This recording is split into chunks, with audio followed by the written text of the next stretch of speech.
I got it. Getting there.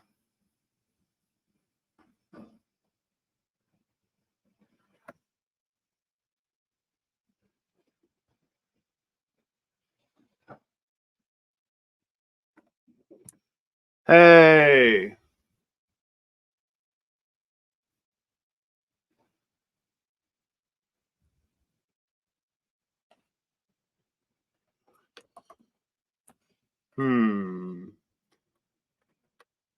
Hey there.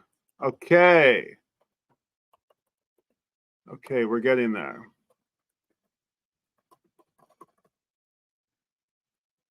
First time streaming at my house. Kind of trying to figure out how to get my pal on here. So I'll go ahead and kick this off, and I think my pal Michael will come on here pretty soon. Got a little bit of a strange rig set up here. I've got the computer here, got the camera here. Not sure if this is the best way, but hi everybody! It's Brian from Tokyo Record Style. How are you guys? I am streaming to YouTube for the first time. That's not just like directly from my phone. So I'm very happy to be here. Thanks for tuning in. Not exactly sure how to. Oh, here we go. Comments. Nice. Okay. Yeah. Hoist. Okay. We've got. All right. Safe and sound. I know that's somebody else's username. And what did you think about the Oh no, OG. That's the OG reference. OG VYN, as in vinyl. OG VYN, as in OBGYN. Get it? I don't know if that was lost on anybody else, but OBGYN, obstetrician and something doctor. Anyway, I thought it was kind of a fun way to circumnavigate the word that I'm kind of like, it's my next rebrand. Okay, OGVYN for the time being. OG. I'm just gonna call you OG because I can't go there. I am. Let me just check and make sure that my pal is coming on. Michael, hope you're tuning in. So, what's going on today?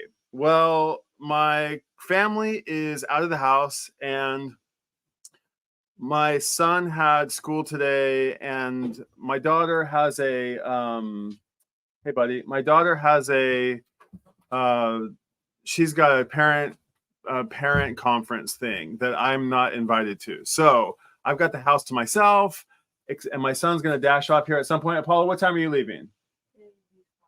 35. Okay, so we're gonna do a little live stream. You want to come say hi? No. Okay. So or just safe. Okay, maybe we'll just go with safe.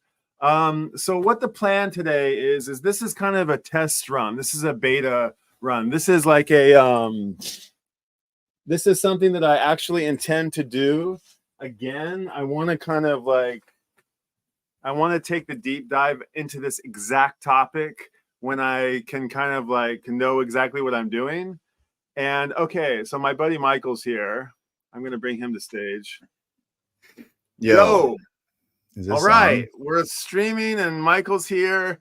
And it's the official dog log. Can you hear me? Can you hear me okay? I can hear you. Can you hear me? Yeah. Okay. I played a little musical devices, but this seemed to be the most straightforward one. And we've got nice. We've got if I'm quiet or something, let me know. What's that? If I'm quiet or loud or something, let me know. Because you sound good to me. You sound good to me. I think I need to like come up with a way. Sorry for the technical issues, but I need to come up with a way to be able to look at the cam. Maybe I should just stream directly to the computer. Maybe that's the better way to do it. Or I should say get the camera directly from the webcam on the computer. But anyway, I thought this would be better. But so the plan today, as I was just mentioning, I'm not sure if you just tuned in, but I'll start it over here from the beginning once more. So I'm Brian from Tokyo Record Style, and I'm joined by my good pal Michael Warren from States, and who's been here in Japan nearly as long as I have, on and off for some 15 some odd years. And about, what was it, maybe 5, 6, 7 years ago now, I was on my Instagram feed and I posted a record on my Instagram. I posted Phish's. I want to say it was like your cover page on your Facebook profile. It might have been. That might date us a little bit. That's okay. I've got no Facebook shame. Phish's 1989 second record, Lawn Boy, which was the original 90 record that Phish pressed. The one and only that was ever on vinyl for the longest time. And they used to go for, well, they still go for a hefty penny. And but since they've repressed this in the last 3 or 4 years, I've seen the price go way down. So that's kind of an interesting tidbit. But I posted it, and Michael saw it and said, "Oh no, there's a dude who's got an original OG Lawn Boy." And he reached out and he said, "Are you a Phish head?" And I'm like, I've got an original pressing of Lawn Boy. Of course I am. You're right. You must be. And that's how we initially connected. So the next thing you know, we were on daily phone calls, essentially daily chats and daily texts, and talking about Phish and talking about our first shows and talking about our shared love for this band. And it got to be such sort of like a serialized ongoing conversation that we ended up branding it as the Dog Log, which is a reference to a Phish song, Dog Log, off of one of their very, very first studio releases. It's not even really a studio release, but the Dog Log is a funny, silly kind of Phish tune. And the Dog Log, of course, has maybe a double entendre. It's got like a dog lays a log, which nobody wants to step in. It's got the like log, captain's log reference. And it just seemed like a fun way to play with one of Phish's songs. So it's kind of been like an imaginary podcast for the last 6, 7 years now, Michael. And the log, we always bring kibble to the log. We talk about Phish, we go off on kibble, there's no reason to roll the log, right? Yeah, we always, there's no reason to roll the log. And go ahead, Michael. Nothing. Well, we've got official logs, we've got unofficial logs, we've got great logs, we've got not so great logs from time to time. Actually, I don't know, I can't say we've ever had really a bad log, but we have micro logs and nano logs and morning and afternoon logs. And anyway, so welcome to the Dog Log. I don't know if that's the official title of our little podcast here or our little get together online, but we talk so frequently about Phish, and we love this band so deeply and passionately. And, we have endured the wrath of shame, of Phish shame, for so long. And, waiting in a way, tongue in cheek, to be vindicated, and, for everybody to come and to understand how much we love this band and why they're so great and why they're so beloved by their fans. And, sort of toss the trope that has existed for so long that people just sort of scoff at Phish as some band that, they're a noodling jam band, which really couldn't be further from the truth. And they've inherited some of this, these stereotypes because of their association with these other bands, but really they're totally unique unto themselves.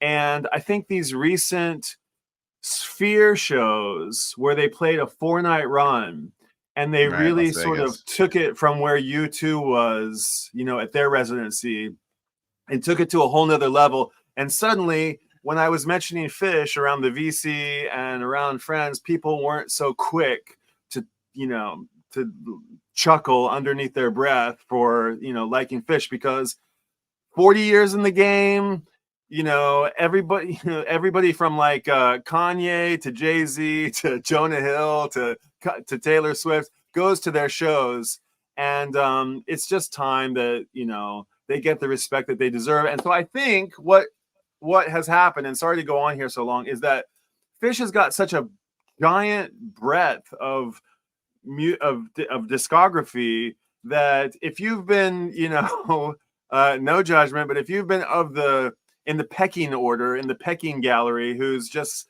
don't know anything about this band, you've managed to somehow avoid them or only heard a couple of songs, we thought we would take this chance to go for a sort of deep dive through the discography. But I say deep dive, I don't think we're actually going to have to go for a real deep dive.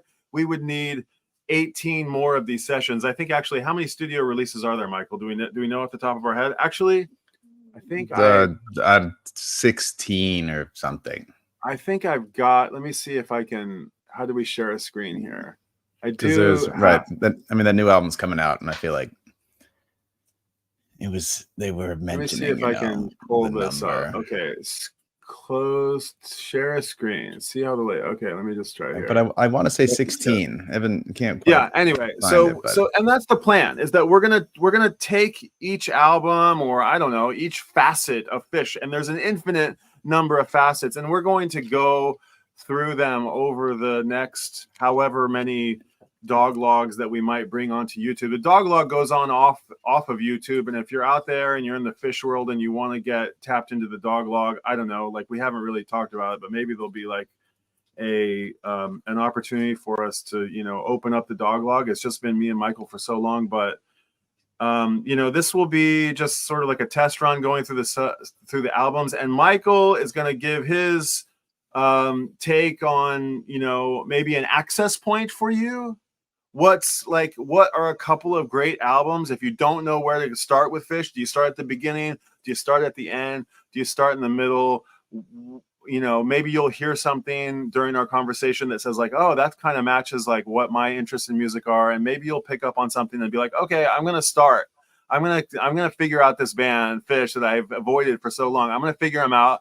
And I'm going to start with Hoist or Joy or a live one. And so that's the game plan for today, right, Michael? Something like that.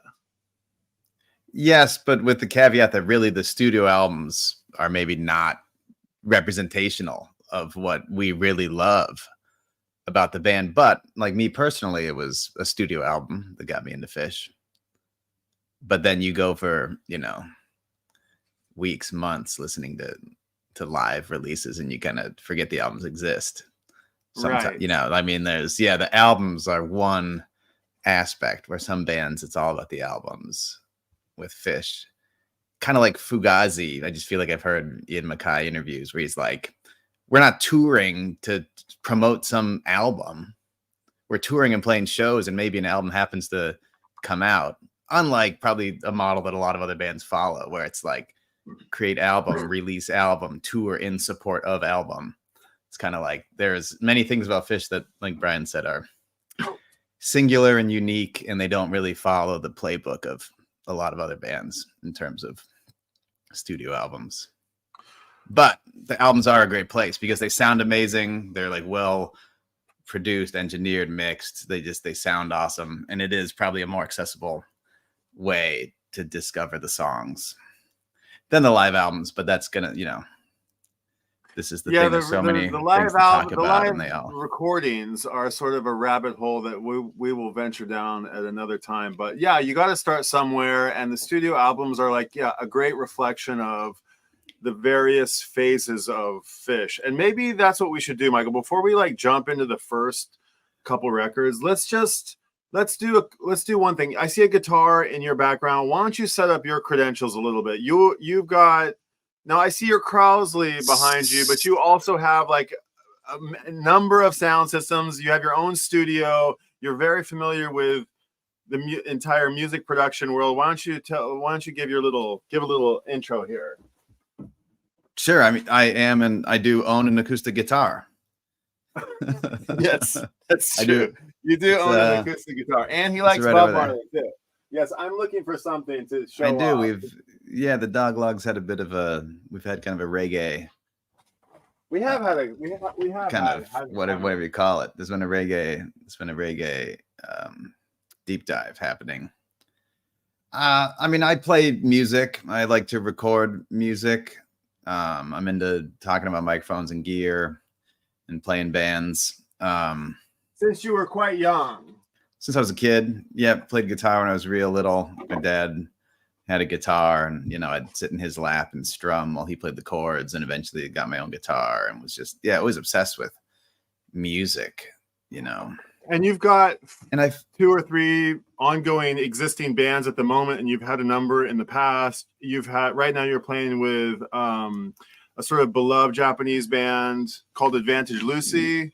Yes, which was sort Advantage of like Lucy. a J indie rock band from the super popular you could call them like the Japanese Cardigans or something. They had a couple kind of a guitar pop thing with female vocals, couple major label releases in the like very late 90s, turn of the century, and you've got Hatsukoi 4, which is another band that I've got a band, Hatsukoi 4. We're kind of you're coming in out of an existence when your bandmates are in Japan or not in Japan, right?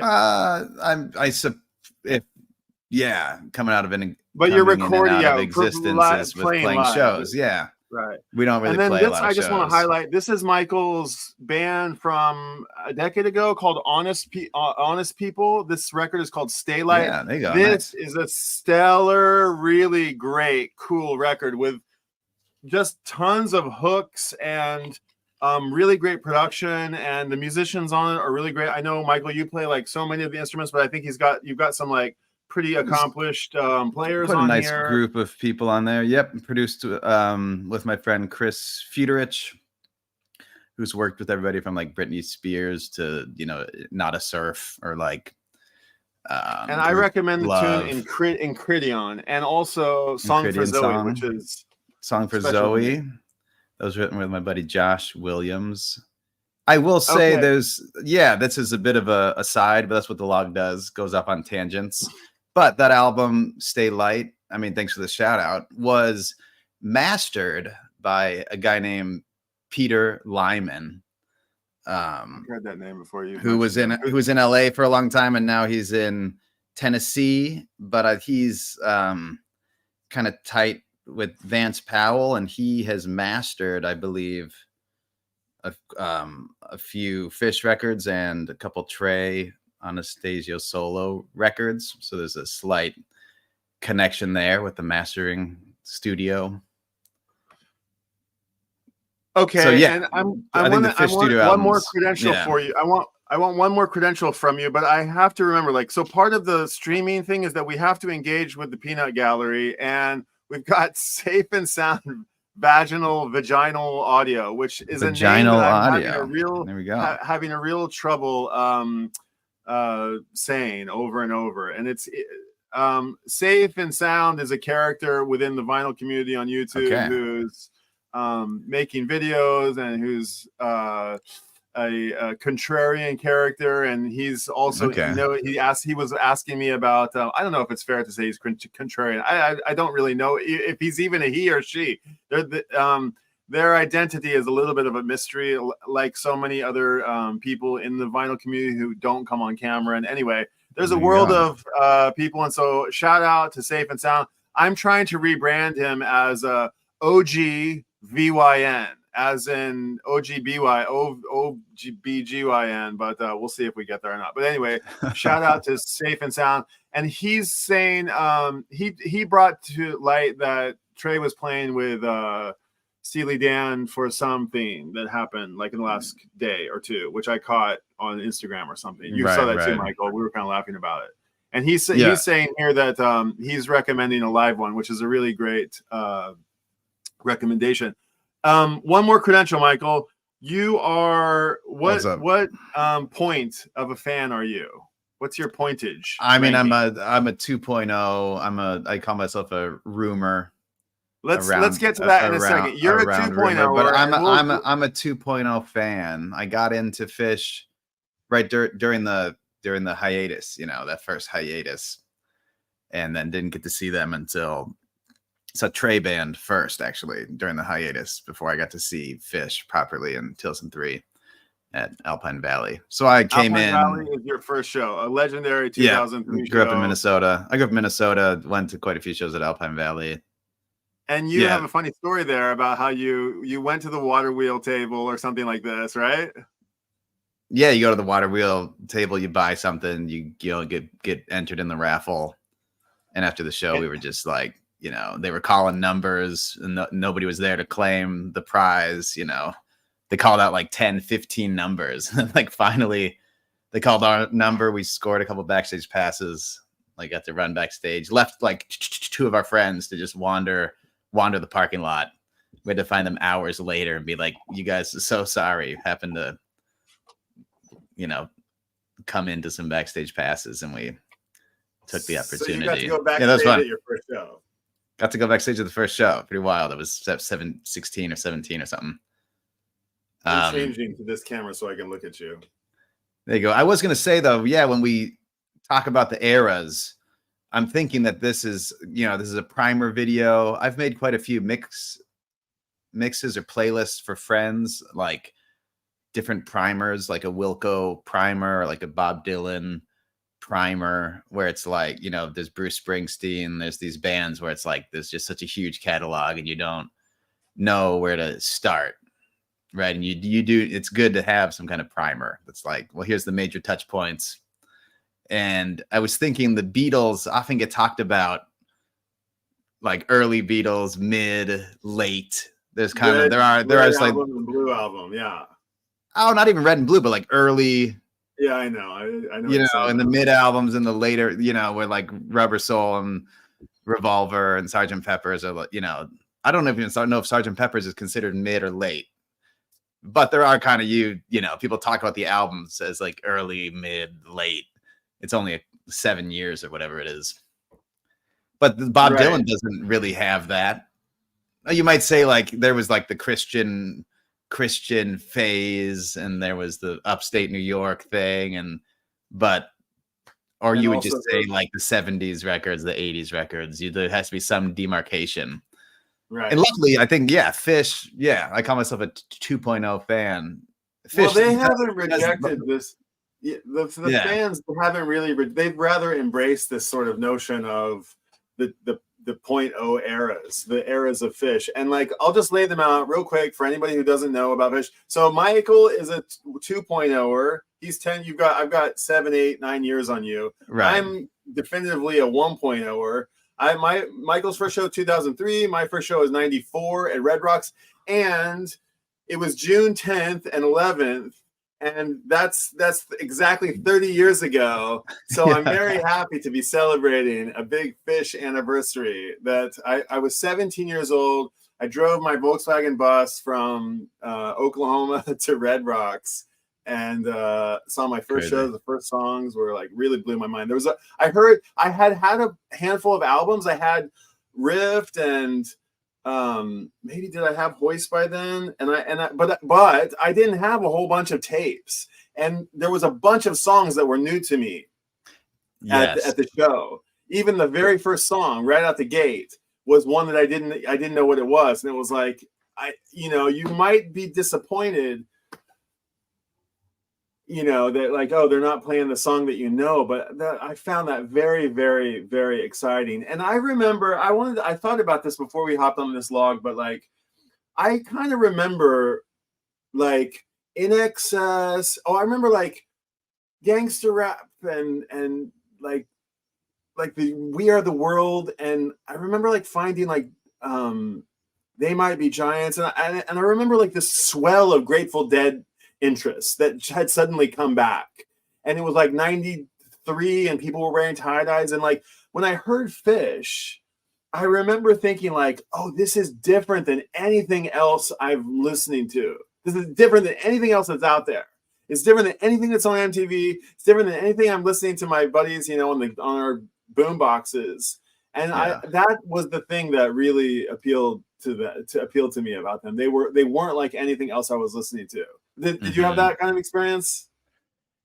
I still have that experience. I know, If I right? don't, you don't listen to Phish for a few weeks and you come back and you're like, man, this does sound different. It's so different. Even when you're a longtime fan, it can still be like, man, this is not like anything else out there. And so that's maybe a hurdle for some people to get over, So yes, 94 at Red Rocks was the first show. Then I saw 95, and I think 4 nights. I saw the next year. But you're seeing them in what is now called 1.0, the first right era. So let's get that cleared up. So Phish, like, we don't need to go through we'll go through the history as we go through the albums, but just let's get going. But basically we have 1.0 Phish, which is from their formation from 1983 to like 1989. Those 6 years were sort of like on and off. They played a lot of shows, but there's not a ton of record. 89 was students, and 89 was like when they started taking off. Then 89 to 95 was full throttle early Phish. Primal right, they Phish, get signed to Elektra, and they're huge, super young, major tours, and hot, and just going as hard as they could, and party time. And 97 and 98 is when it started to get like a little bit rowdy in the lot and in the audience and backstagers and hanger-oners and drugs and mayhem, and it all crashed and burned temporarily in 2000. And the band took a 2-year hiatus, announced a hiatus, took a 2-year hiatus. That's right. When I first heard them. What's that? That's right. That's when I first heard them. Was right. Yeah, and then after their 2-year hiatus, everybody knew they were coming back. They came back with 2 records. With what did they come back with? Round Room and Undermine. And then that was that's the shortest era of Phish, the 2.0 era. And then after that second album, there was a catastrophe, and the band sort of imploded, and they broke up officially. They announced that they would never play again. It's officially over. Announced it to everybody. Announced it at the shows. Very sad. They had a big ending show, and it was gone. And I left America, and Phish was in my rearview mirror, and it was gone. And Michael, who had just kind of like come to Phish, was like, I just got into them, and now they're already broken up. It's a shame, right? And then, by the grace of sobriety and the power of music, like, we managed to get our beloved boys, especially our leader, Trey Anastasio, back on the wagon or off the wagon or whichever one that is. And he got set straight. He got his kind of life back together after spending a little stint in community service and sort of outpatient jail, if you will. And he became like a model, godfather of, the sort of hippie, tweaker, I don't even know how to put it into. He became like an elder statesman, I guess is what it is. I mean, he really has become that in the last few years. But when he came back, it was a real reckoning, and it was a moment. And man, you should have heard if you're crazy enough to go back into the live shows, go to 2009 when they came back after a 5-year hiitup and listen to that first show. Right, at Hampton Coliseum, right? I think they opened with Fluffhead, maybe, or Fee. What they opened with? Fluffhead. And the crowd was going so insane. They're so pumped. It's one of the loudest crowds you've ever heard. Oh my god, insane! Absolutely insane. And then we got the 3.0 era, which went from 2009 to actually COVID, the reformation till COVID. And like 4.0 doesn't really get so then 3.0 era ended. I should mention that each of these eras has a specific Languedoc guitar, like other famous guitars. There's famous guitars that go along with these eras a little bit, right, Michael? A little bit. I know a lot of people don't like this 1.0, 2.0, 3.0 thing, but Trey got that new guitar built. He shares some photos, got a new guitar. We're ready. And he says this is the 4.0 guitar. So it's like, well, if the band is saying this is 4.0, then okay, it's 4.0, whether you like it or not. you know. So 1.0, you've just got full throttle Phish. 2.0, you've got sort of unsolid ground Phish, but still Phish. 3.0, Right, it's you've very got short. just going down the, back on the train Phish. And then 4.0, basically, I mean, from an actual musicality, from a musical standpoint, they actually rearranged songs and they played these songs that they used to always play in order. They played them out of order, and songs that used to end shows now began shows, and everything got really turned on its head. And Mike's tone went way up and Trey's tone went down, and like it really is a different sort of vibe. And so there are these distinct delineations, and I don't know, it's worth mentioning because I am 1.0, Michael's 2.0. The 2.0 are the rarest, so we're quite lucky to have Michael. He's a rare, it's a rare specimen. But there's just those 2 years, yeah. fans. And we want to make you guys, who's ever watching this, we want to make you a 4.0 fan, I guess. I don't know if that's really the goal, but we really want to. I don't know what the goal is. Yeah. My goal is for somebody to be like, I'm going to go listen to these guys. I'm going to give them that chance that I never gave them. I'm going to go listen to one of these records. I'm going to come to them with an open mind and non-judgmental, point of view. And I'm going to try and find out what all the hype is about, because how has this band endured for 40 years? How are they going they sound better than they ever have. And it's just like, it's so great. There's so much to celebrate. There's so much to love. And there's I can't understand it, but there's so much musical appreciation to be had by loving this band, because they're not a jam band. They are a jazz, a prog, a reggae, a bluegrass, a Americana, a experimental, a noise, an avant-garde, a hip hop. They take from every genre. And I mean, I've discovered so much music through them. And so there's really just an infinite well of appreciation that can be had by giving this band a chance. So I really encourage you to, if you're new to Phish, you've come to the right place. We are two diehard fans. We've gone through the whole thing of being, accused of being, dorks and wooks, a sort of derogatory term that people call Phish heads. And so without further ado, let's get into it, Michael. Why don't we start, eh? Yeah, let's get into it. Okay. So let's go let's start from the beginning. I have two things that I want to show you that I don't think you've ever seen. I don't think I've ever showed them to you. I've never seen these things. You might not have ever seen these. So Phish starts in 1983. Trey gets he's in some prank. He causes some trouble at his school. They stop playing for a year. Not sure if you've heard this story, Michael, but he has to go back to New Jersey, where he rendezvous with his old songwriting friend, lyricist Tom Marshall, who's his lifelong buddy and who is sort of one of the main lyricists of Phish. He's one of Trey's co-writing partners. Right. He's not in the band. He's not in the band. Yeah, Tom Marshall. Phish, let's get that out real quick. Phish is a 4-piece band. It's sort of more or less it's an equal parts band, like the Beatles. Everybody has an equal part in the band. There is one kind of clear leader, but he's a humble leader, and I think so. And that's Trey Anastasio, who plays lead guitar. And he's played other instruments, and he's a drummer, and sometimes he's behind the kit. There's John Fishman, who is, why don't you take John? John Fishman is the drummer. He's the namesake of the band. The band is called Phish. His name is Fishman. That's on record. Yeah, John Fishman said they like the sound of some people have said he's the namesake. He said it is sometimes, and other times he said no, it's like the sound of an airplane taking off, and they're kind of a bunch of trouble, a bunch of jokesters. And so who knows exactly where Phish came from, but he is the namesake. And phenomenal drummer.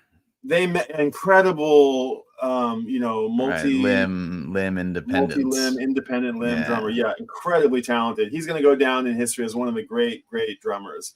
And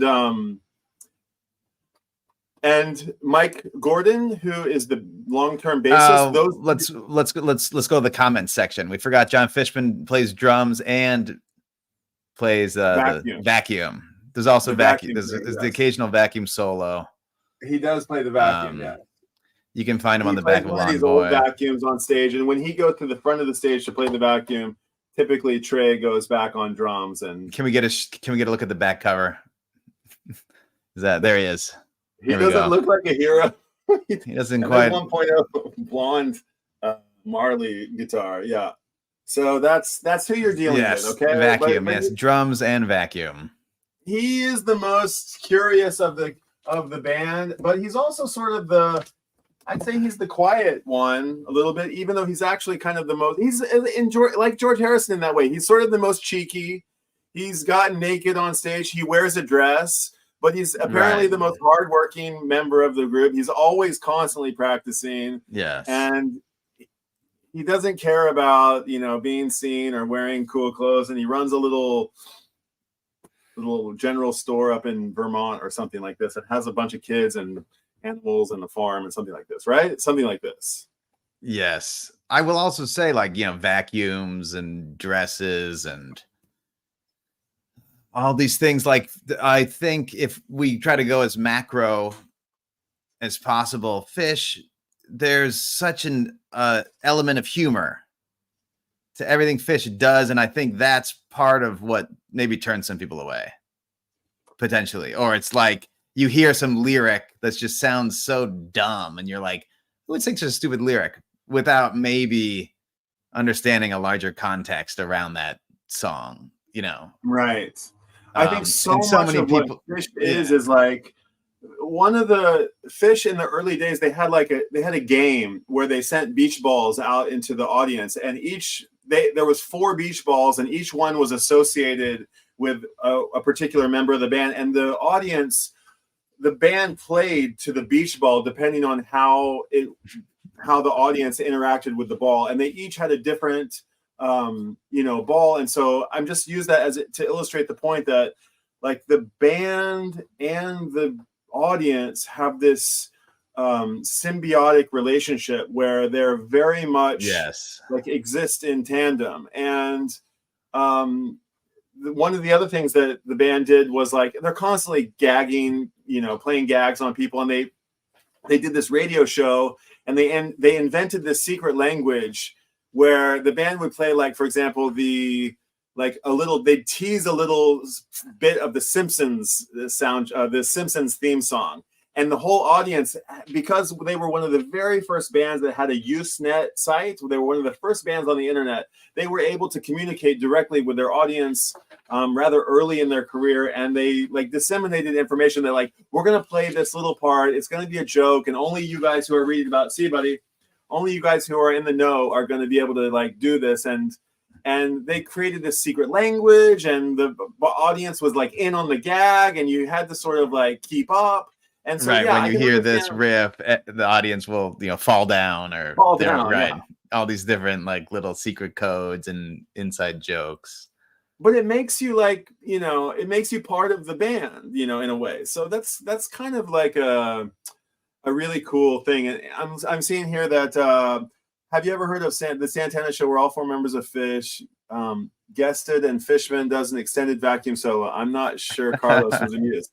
Yeah, I mean, it reminds me of that time when Yoko was singing it with Chuck Berry. And have you heard this alternate theory, or there's Chuck Berry's in on the whole thing? Have you heard of this? I wouldn't be surprised. I don't know. I've recently something popped up, and I was like, oh, could it be that we're all getting trolled here, right? I mean, but although he does seem to be actually genuinely what the hell's going on. Yeah. Right. But what were we talking about? We were talking about Santana. Yeah, they opened with Santana in Europe for a tour, and and with the Femmes, I think early on, the Violent Femmes. And so they don't really belong as an opening act with anybody, but yeah, Santana, they were friendly with Santana. They were friendly with like the Horde crew, Horizons of Rock Developing Everywhere, which was John Popper's experiment. It was sort of like a version of Lollapalooza that was something a little bit different. Touring festival, yeah. But yeah, getting back on track here. So we've got Fishman, who's the character. Yes. He's the sort of he's got. I said George Harrison, but he's really, I guess, more like Ringo in a way. He's just kind of goofy and funny. You can make a lot of parallels to the Beatles for sure. You can. You really can. And then you've got Mike Gordon. Enigmatic. What's that? Yeah, Mike.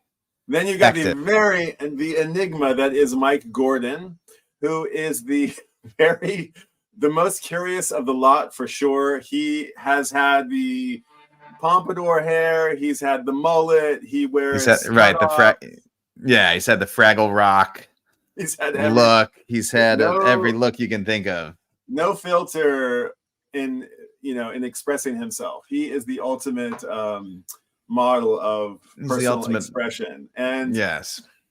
He's also a very good songwriter in his own right, and an essential part of Phish. And his dynamic in the band has changed over the years. But he plays against Trey, and he plays with Phish. And initially, when Page McConnell, who is the piano player and the fourth and final member of the band, he taught Page all of the songs and their repertoire initially, while Phish and Trey were in Europe. I'm not sure you ever heard that story, but I've not heard that story. Page and Phish. Page is not a founding member. Yeah, they all have. He's not. Yeah, so Page. So then we get that. You got another couple characters, Jeff Holdsworth, and a couple other like percussionists, and one of the guitar. And the band didn't really change its lineup at all. But in the very early days, it was sort of like a college friends band, and some people dropped off, and then eventually Page, who was going to school in the community a couple towns over, wanted to join the band. And I think there was some initial hesitation because Trey didn't imagine a piano player, because Page's main instrument is not necessarily like keys, but an actual piano. He's always got a 9-foot Steinway or Yamaha or whatever he has on stage, along with everything else. But his main instrument, and one of the sort of signature characteristics of Phish, I would say, that really makes them distinct from,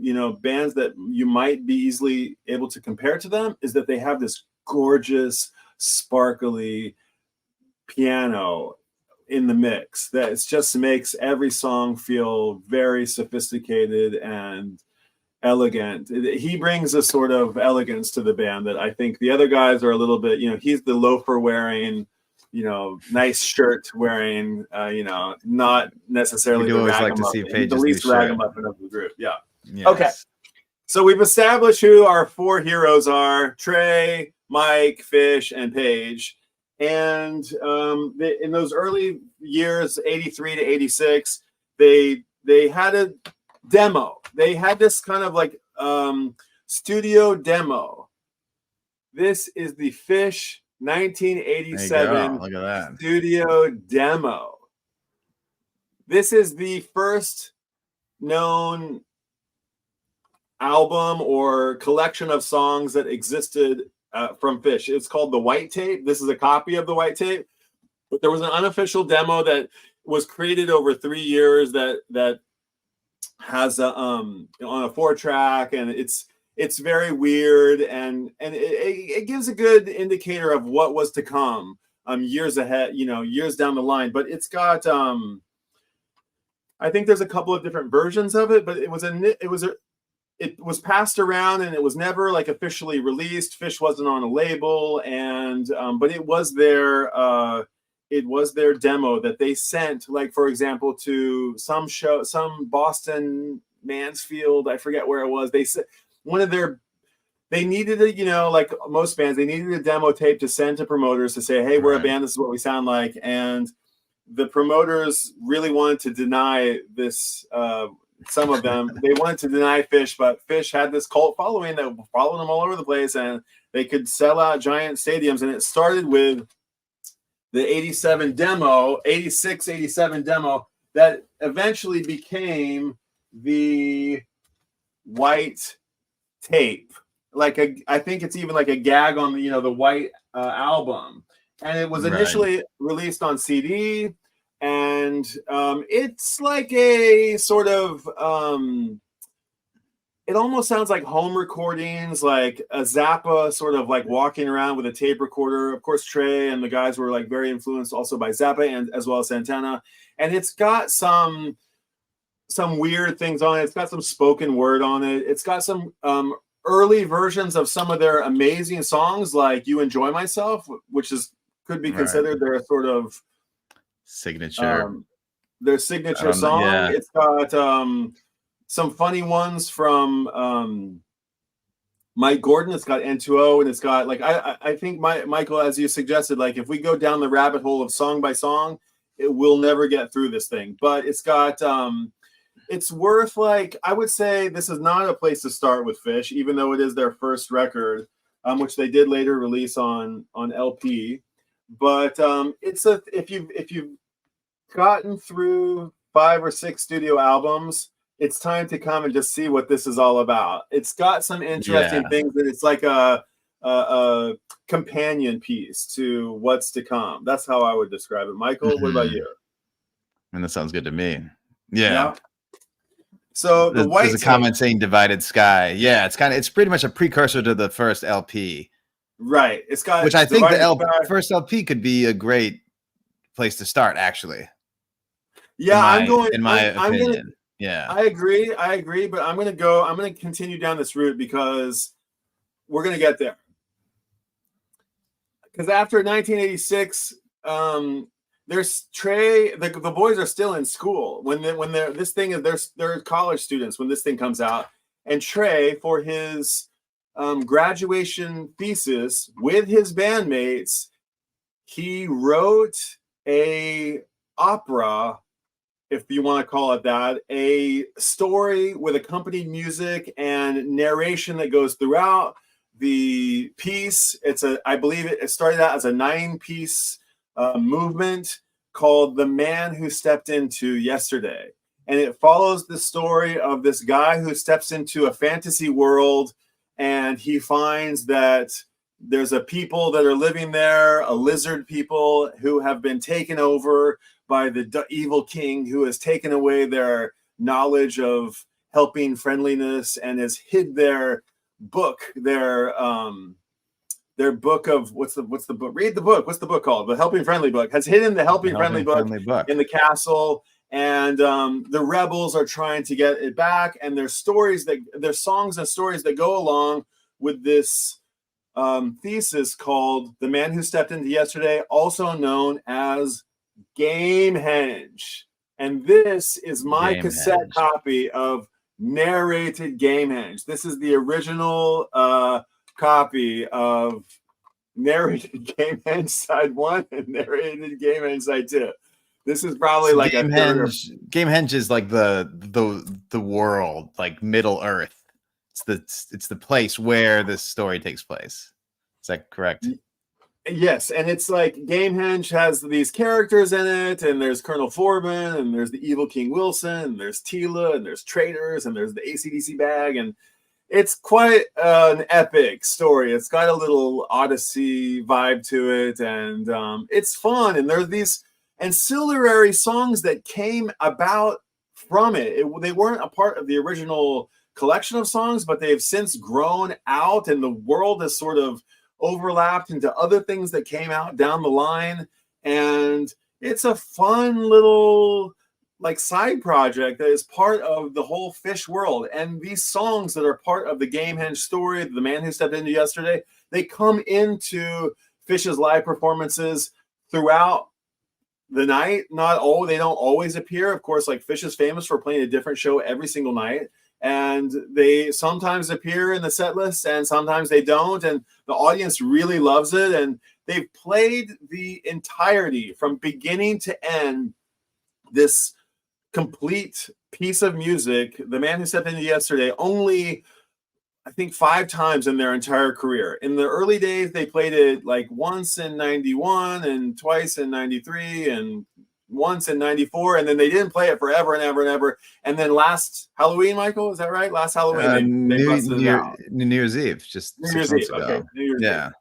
Safe So and it Sound was in the a comments giant, is asking if you've homecoming. ever seen one. Say again? Safe and Sound in the comments is asking, did you ever catch a Gamehenge, Brian? I never caught a full Gamehenge. I wish I could say that, but I did. I mean, I saw a lot of fun Gamehenge sets, but I did see. So the story of Gamehenge. Well, if they've only played it 5 times in 40 years, it's going to be right. But the there's odds like of seeing it so are very what slim. about Jimmy and Poster Nutbag? Are they part of Gamehenge? I don't even know because I have seen some. I've been at the Red Rocks shows. There's famous stories where, and if you look up into the rocks, up there is the Helpy Friendly book, and over here is the Evil King Wilson. And I've had some bright and colorful excerpts of some of the best excerpts of Gamehenge over the years, but I've never had a full Gamehenge set. I've had a couple Halloween shows, and I did catch Dark Side of the Moon, which was that's right, Dark Side of the Moon. Yes. And that has a little bit of a Gamehenge thing to it, not exactly, but so I think that the point being that there's many characters and world building and many songs relate to each other, and that's part of the intrigue for us fans. Yeah, along with what Brian said, that every show they play a different set. You know, they play You Enjoy Myself, we mentioned. You know, they might not play it for another 5-10 shows. You know, you're not going to get the hit at the end of the set every night, like, you know, Bob Dylan and Paul Simon playing pretty much, 95% the same set every night on a tour. You know, it's the opposite of that. And there's good shows and there's bad shows and there's flubs and clams and blue notes and there's and the audience, like, this is part of the Phish fans are famously like, what is it? It's like, how's it go, Michael? The people who hate Phish the most fans themselves. Right. Yeah. It's true. They're just constantly belly aching about how last night's show they missed the change on Kareem.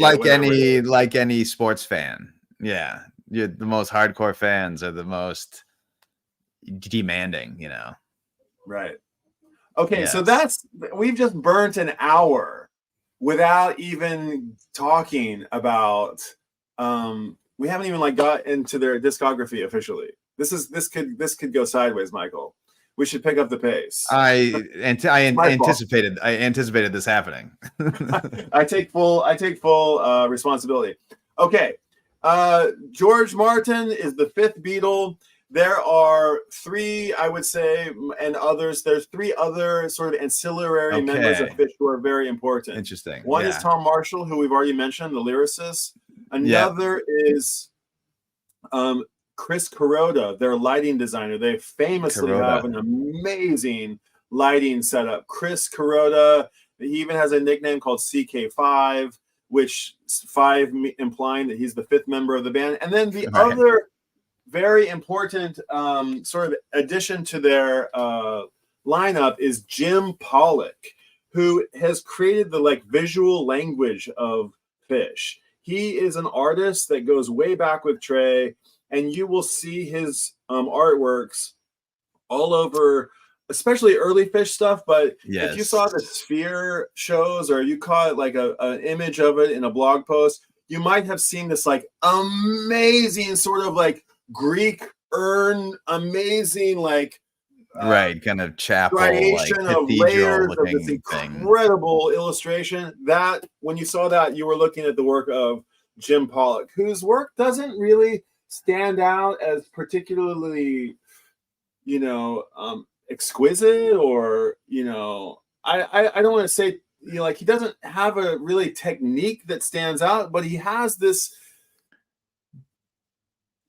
aesthetic about him that is distinctive and easily recognizable, and he is on the cover of Phish's official debut album, Junta, Junta, Junta, which came out in 1989, produced by Phish themselves. It initially came out on cassette tape, I think, and maybe shortly thereafter CD. And many years later, it came out on vinyl. And this is a 3-disc set.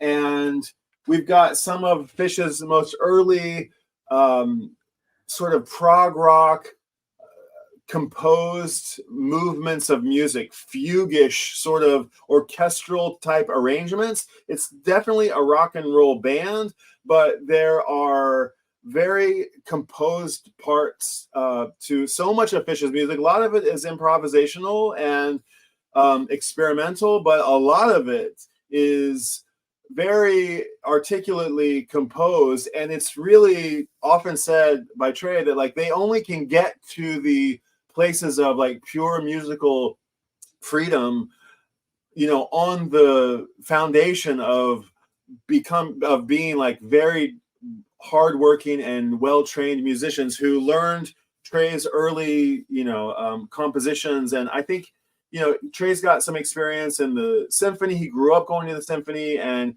he wanted to, or he had aspirations to be a composer. And maybe he will be I mean, he's got some symphonic type compositions in his discography, in his personal discography, and there's lots of tastes of that on this first record. Junta is actually, I would say, a great place to start with Phish. It's maybe the place where I started with Phish. It's a great place to start.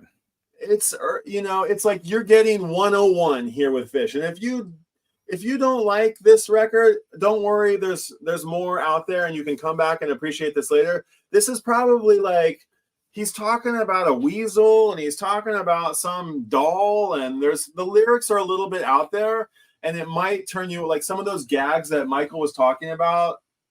Let's go out to dinner and see a movie. Like, they're a little bit campy, but if you appreciate them like we do, some of the best songs are on this record. David Bowie, Divided Sky, Fluffhead. Yeah, I mean it's killer record. And my doorbell is ringing. I think, Michael, say one more word about Fluffhead. Do you welcome them onto the stream or not, is the question. Yeah, I'll take this moment alone on the camera to say hey to whoever's out there. Safe and Sound keeps throwing out the comments. But Junta, I'm going to say Junta is not the best sounding record. Trey has said that he doesn't really like to go back and listen to it because, you know, compared to some of their later records that have just such phenomenal, you know, engineering, mixing, production, it does sound like, you know, a first attempt. But the songs are there. I think some of these songs, if you get to, you know, learn many of the versions, you know, from the live shows, you'd come back. Michael, sorry to leave you hanging. Sorry about that. Super sorry. Wow. The neighbors just built a house next to me, and for their troubles of the construction going on, they've brought me a gift, you know, some cakes or cookies or something. So nice. I couldn't say to them, I'm in the middle of something, go away. So I was trying to say you wouldn't want to do that. Social graces of Japanese culture. Okay, can we keep going? We can keep going. Next up, we have Lawn Boy. This is I would almost Lawn Boy, 1990. 1990, a companion piece, perhaps, to Junta. Junta, I didn't mention, is the name of their first manager, Brad Hunter, whose nickname was Brad? I'm forgetting his first name. Hunter, whose nickname was Junta. Lawn Boy, I think, is a reference to Lawn Boy is a song. I was thinking like Lawn Boy is a reference to the vacuum cleaner, but it's its own distinct song. This one is probably, I would not recommend Lawn Boy as an entry point, only in that the songs on here are fantastic. You've got the Squirming Coil on here. You've got Reba. Reba's a monster song, a ridiculously complicated song that if you if you really were to pick it apart, it's like it seems like it would be impossibly hard to play. It's got Bathtub Gym, Run Like an Antelope, Bouncing Around. It's got tons of these songs that are in heavy rotation in their live concert. But this is one of those albums that I would say, like, the live versions of these songs are like this record falls. The recordings on here fall a little short of what the actual songs are capable of delivering as far as like energy, musicality, and Michael, would you say that's on point a little bit? Yeah, I would totally agree with that. I mean, I love Lawn Boy, and this was initially pressed on Elektra or on a Go-Go Records. This was an early label that was like a sub-label of, I think, Rough Trade, maybe. And this was before they were on a major label. This was, I think, Trey has been quoted as like, if I had like had a bit more production knowledge, if I'd had a little bit more money, you know, this wouldn't sound as, you know, I don't think he was particularly pleased with the sound of this album. But I mean, we all as the fans, this is canon. This is beloved canon. Lawn Boy goes down as, you know, a great one. But you have other choices to start from. Lawn Boy, I'd put it, you know, later in the batting lineup, you know, maybe after the cleanup hitter. You've got some. Yeah, I would recommend this one a little bit to almost anybody, actually. The uninitiated. Say that again, Michael? I almost wouldn't recommend this to anyone. I don't know. Yeah, I don't know. Yeah, when would you? Take. It's yeah, I don't. Yeah, I mean, as good as it is, it's like you need to, like you said, it's better to know all these songs, perhaps from different live versions. That's something I said when you were away for a second about Junta as well. Even though I would recommend that over Lawn Boy. On the second repressing of this, they put it on this beautiful green wax, and I bought the second repressing, or the I don't know if this is the first or the second, but so that I could preserve my OG, which is, this was for the longest time. I bought this in the P's at Amoeba Records in San Francisco in like 98 or something, and at the time this was like, I bought it for $13, but at the time, if you sold like early eBay days, this was like $100, and that was like the most expensive record you'd ever heard of in your entire life, you know? Yeah. And then it was like 200, and then it was 1,000, and then now I think it's like, after they've repressed it, it's back down to, I don't know, a couple $100. Now you don't really need it, but I think all of these, I should mention that this is mastered by Chris Bellum and Bernie Grundum from the famous mastering team, and Bob Ludwig also is a mastering guy on a lot of these records, and they all come from tape, so they're not, you know, Phish goes back far enough that they're recording on tape. They're not recording these original albums on digital. In fact, I don't really know for sure, but I would venture to say nothing is recorded digitally. Michael, would you guess? Maybe not. I don't even know. Oh, these like you mean like Lawn Boy? Sorry. No, I mean like the later like Sigmo or something like that. I'd say they're most likely definitely digital, but I don't know. Right. I really don't know. Says here, Chris Bellum does almost all their releases now. He's one of the best men. Yeah, I think he's the sort of inheritor of the Bernie Grundum. Why can't I say his name? Yeah. Okay, moving down the line, we've got so Lawn Boy was their last record, was on the minor label, and we've got Pitcher of Nectar from 91, which was their first record on Elektra. This was their first record on a major album number label. 3. Album number 3, and after they joined Elektra and this was their first release on Elektra, and it has obviously like Elektra had some input in the band. The sound of the songs changed a little bit. I mean, the overall production was a bit bigger, but they went back and repressed, or I should say re-released Lawn Boy and Junta, which were like on cassette before this. So they went backwards from here. And Pitcher of Nectar is a reference to this face that you see on the record, it's actually like a tangerine that is a little bit hard to see here with the wrap on it, but it's the name eludes me, but it's the owner of the club where they played for years and years and years as sort of a bar band, a band in Burlington, Vermont called Nectars. And they basically got their start in this little bar. And this was dedicated to him and for getting them on their road to success. It is also chock full of great songs. It's got Llama, which is actually like Gamehenge adjacent. Cavern, Eliza, Stash, one of their best songs ever. Tweezer, maybe you've heard that song. It will step into the freezer. It's kind of like juvenile lyrics, but it's really like you have to understand that like Tweezer, Paul McCartney has a joke about, what is it? What's the ham and eggs or right? Ham and eggs. Yesterday was like ham and eggs. Scrambled eggs. Scrambled eggs. Thank you. Scrambled eggs.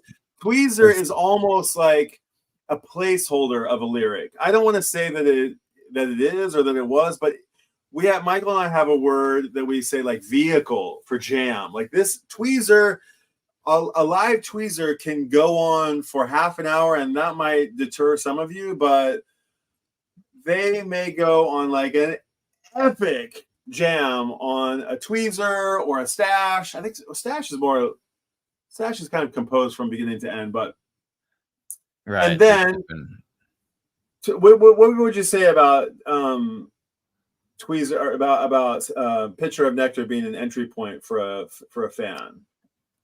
I mean, of these first three, I would still say Junta, but is the one to go I do know that many of the songs on here will be, highlights if you start listening to live shows like Tweezer or Chalk Dust Torture. A live one got mentioned earlier in the comments. There's a couple officially released live albums that contain some of these songs.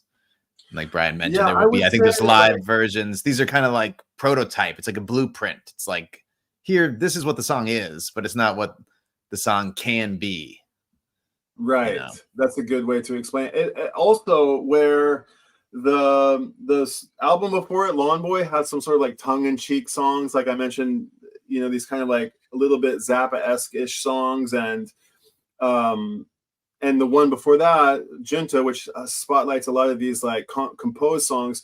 This one has a lot of their jazz sensibilities comes out on some of these songs, like Megillah and The Landlady, which you've got like Megillah, I think is a Page original there.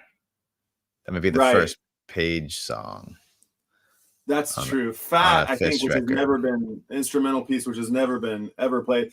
And then, you did mention Manteca. Yeah, Manteca. Kind of jazz standard. Yeah. I want to, and Phish is known for doing many cover songs in their live set from all kinds of bands. But I don't know if this is the only like cover song on a studio album. Interesting. Yeah, it could be. There's many live recordings, live shows that they're obviously covering all kinds of songs and sharing their, Bathtub, which is on Lawn Boy, has that Stravinsky reference to it. It's not a cover, obviously, but it's got. Is it Stravinsky or Blue? What's it called? The one, not sure. Oh God, Blue Rhapsody. Who's that? I'm not sure either. Yeah, there's like it's a little an ode to. So anyway, you've got the first three here. You have first three do feel like a set.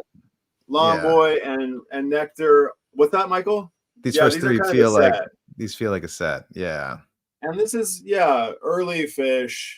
Like before they sort of had mastered the art of recording their music. And I think Trey is sort of like, he's famously, unabashed about taking a song and rejigging it, 5 years down the line, taking a bit from one song and taking a bit from another song. And so he's not too precious about, you know, a song evolving over the years. And a lot of these early songs have sort of come a long way since these recordings. But I enjoy these records. I throw them on, but from a I listen to these almost like as a library listen. I go back and like I listen to these and be like, oh, it takes me back to a time when I was like really studying these records. Yeah. Okay. Next up, 1993, we have Rift. Yes, Rift. Rift, I think maybe was the first one that I had. And Rift is this beautiful cover, which I only have on CD. It's by Paul Welker. It's a guy laying in his bed, and he is having dreams about a relationship rift, a rift in his relationship. It is Phish's first official concept album. I don't know how well the songs are really strung together, but right. And is it the only concept album? If you count, yeah, arguably it's the only concept album. And this one really shines their music, songwriting capabilities. So many songs on here are little masterpieces. They are so unassuming, but like taken out of context, they stand totally on their own. Silent in the Morning is Mound, Horn, Wedge, My Friend. The song itself, Rift. This really like upped the game. I think this is better, I would argue, than the first three that we just showed. This is 93. This is like Phish almost getting there. This is the best recording, the best songwriting, arguably the best songwriting. But there's, what do you say? I'd recommend this second after Junta of the four we've seen so far.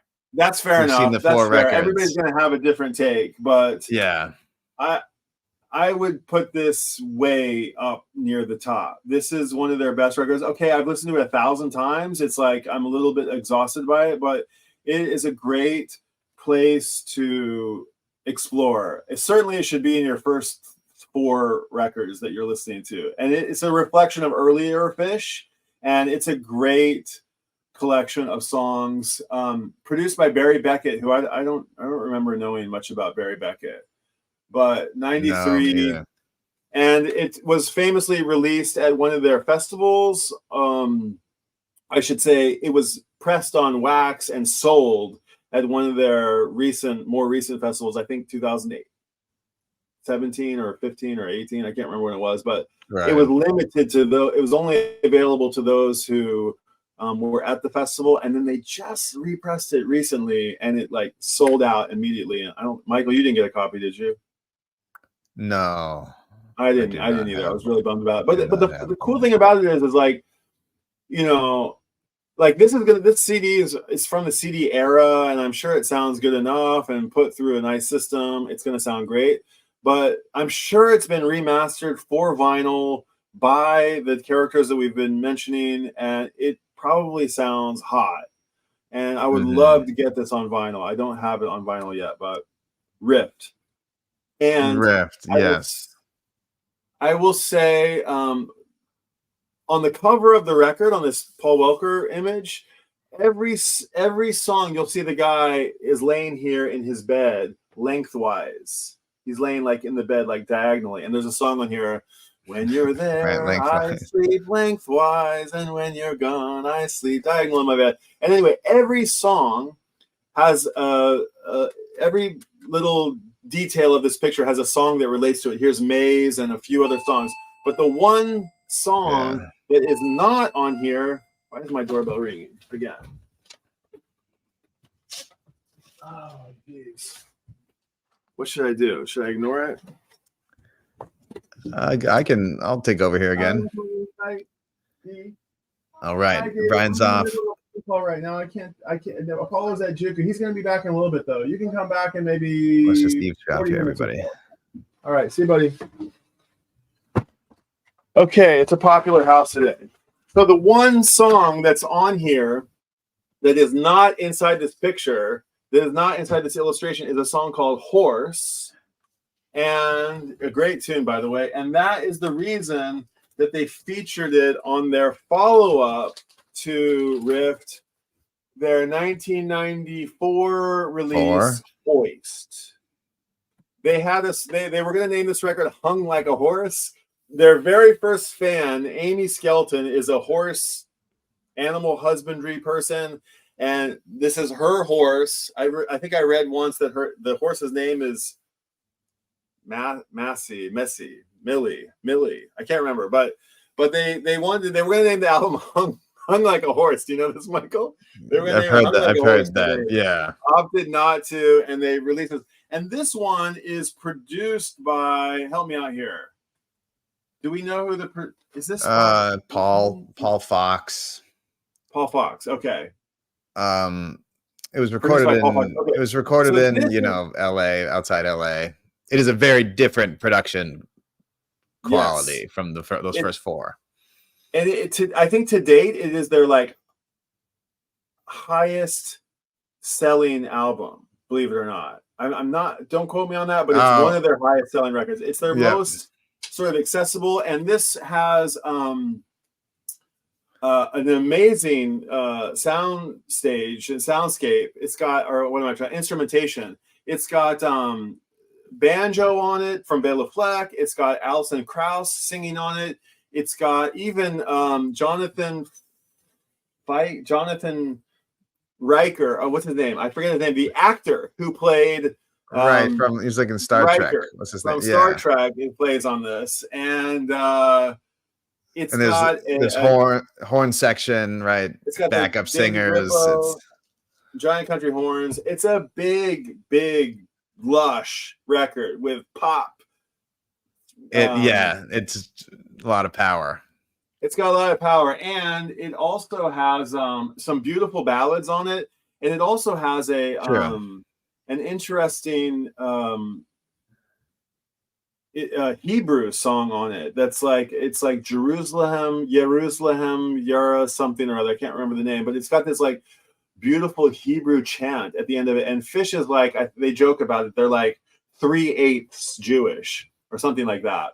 Right. And they're being from the East Coast, and there's a lot of Jewish heads in the Phish world. And this Mike, who I don't know if Mike is, both of his parents are Jewish, but his Mike Gordon, the bass player, his mother is a famous artist named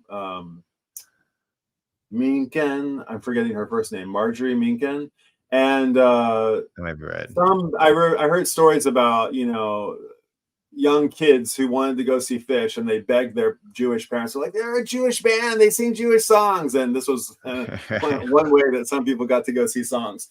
This is one of my favorites. I think I'm going to stand alone on this one, but I would highly recommend this record as an entry point for Phish. Now, I will admit my taste in music is much more basic than most. I like Michael Jackson and Elton John and Bruce Springsteen and this kind of like this was on MTV. There was Down with Disease. This was their one and only video that was on MTV, produced by actually Mike Gordon. Oddly enough, he made the movie Down with Disease. It was kind of horrific, like awful, but it's.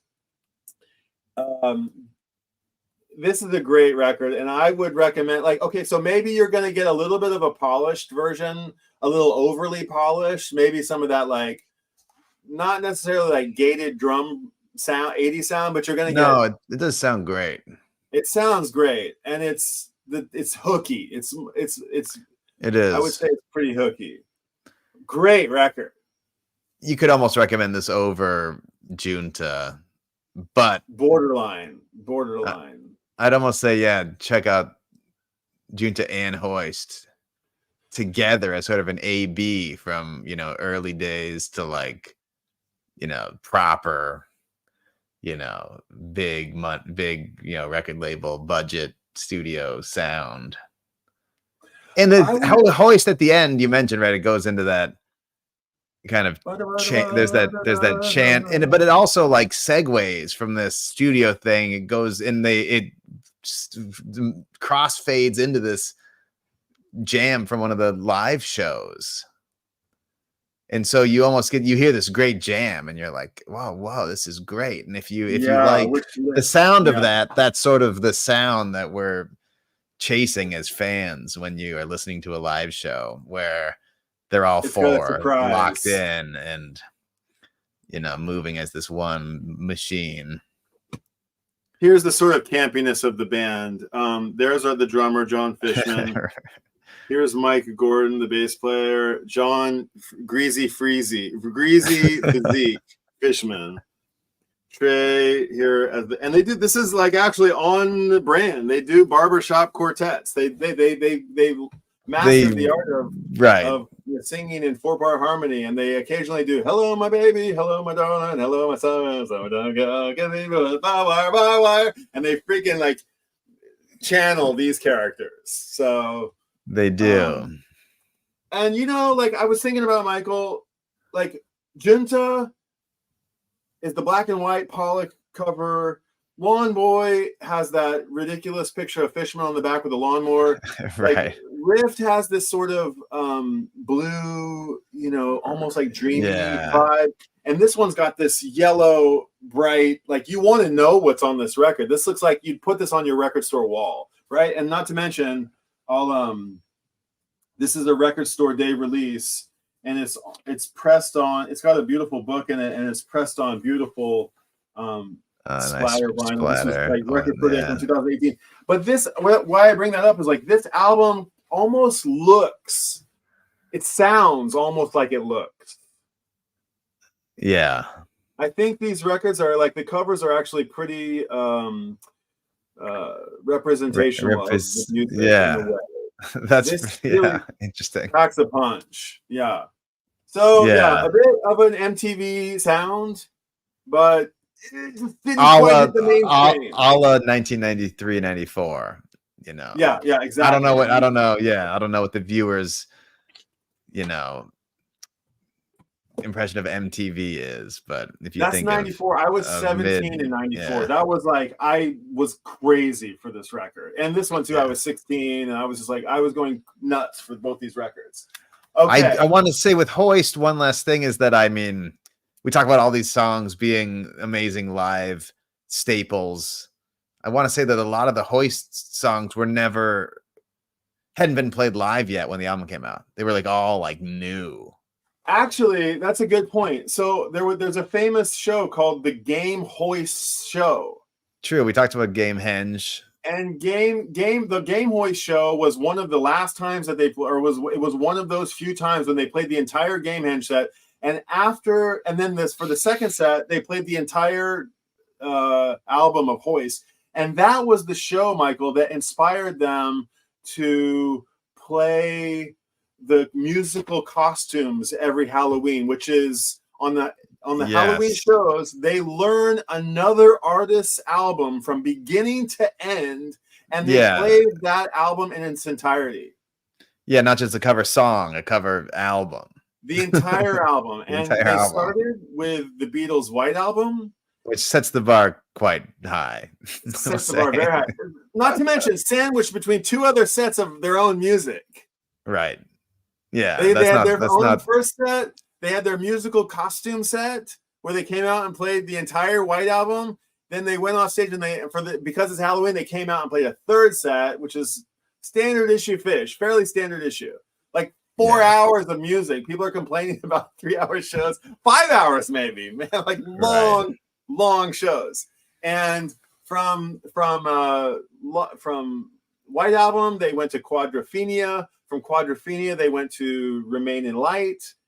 From Remain in Light, they went to Loaded, we'll have to do our own like Halloween deep dive, I suppose. That's going to be for another show. Covering stellar records. A Little Feat's Waiting for Columbus some years down the line. I don't think I knew Little Feat's Waiting for Columbus until I heard their version of it.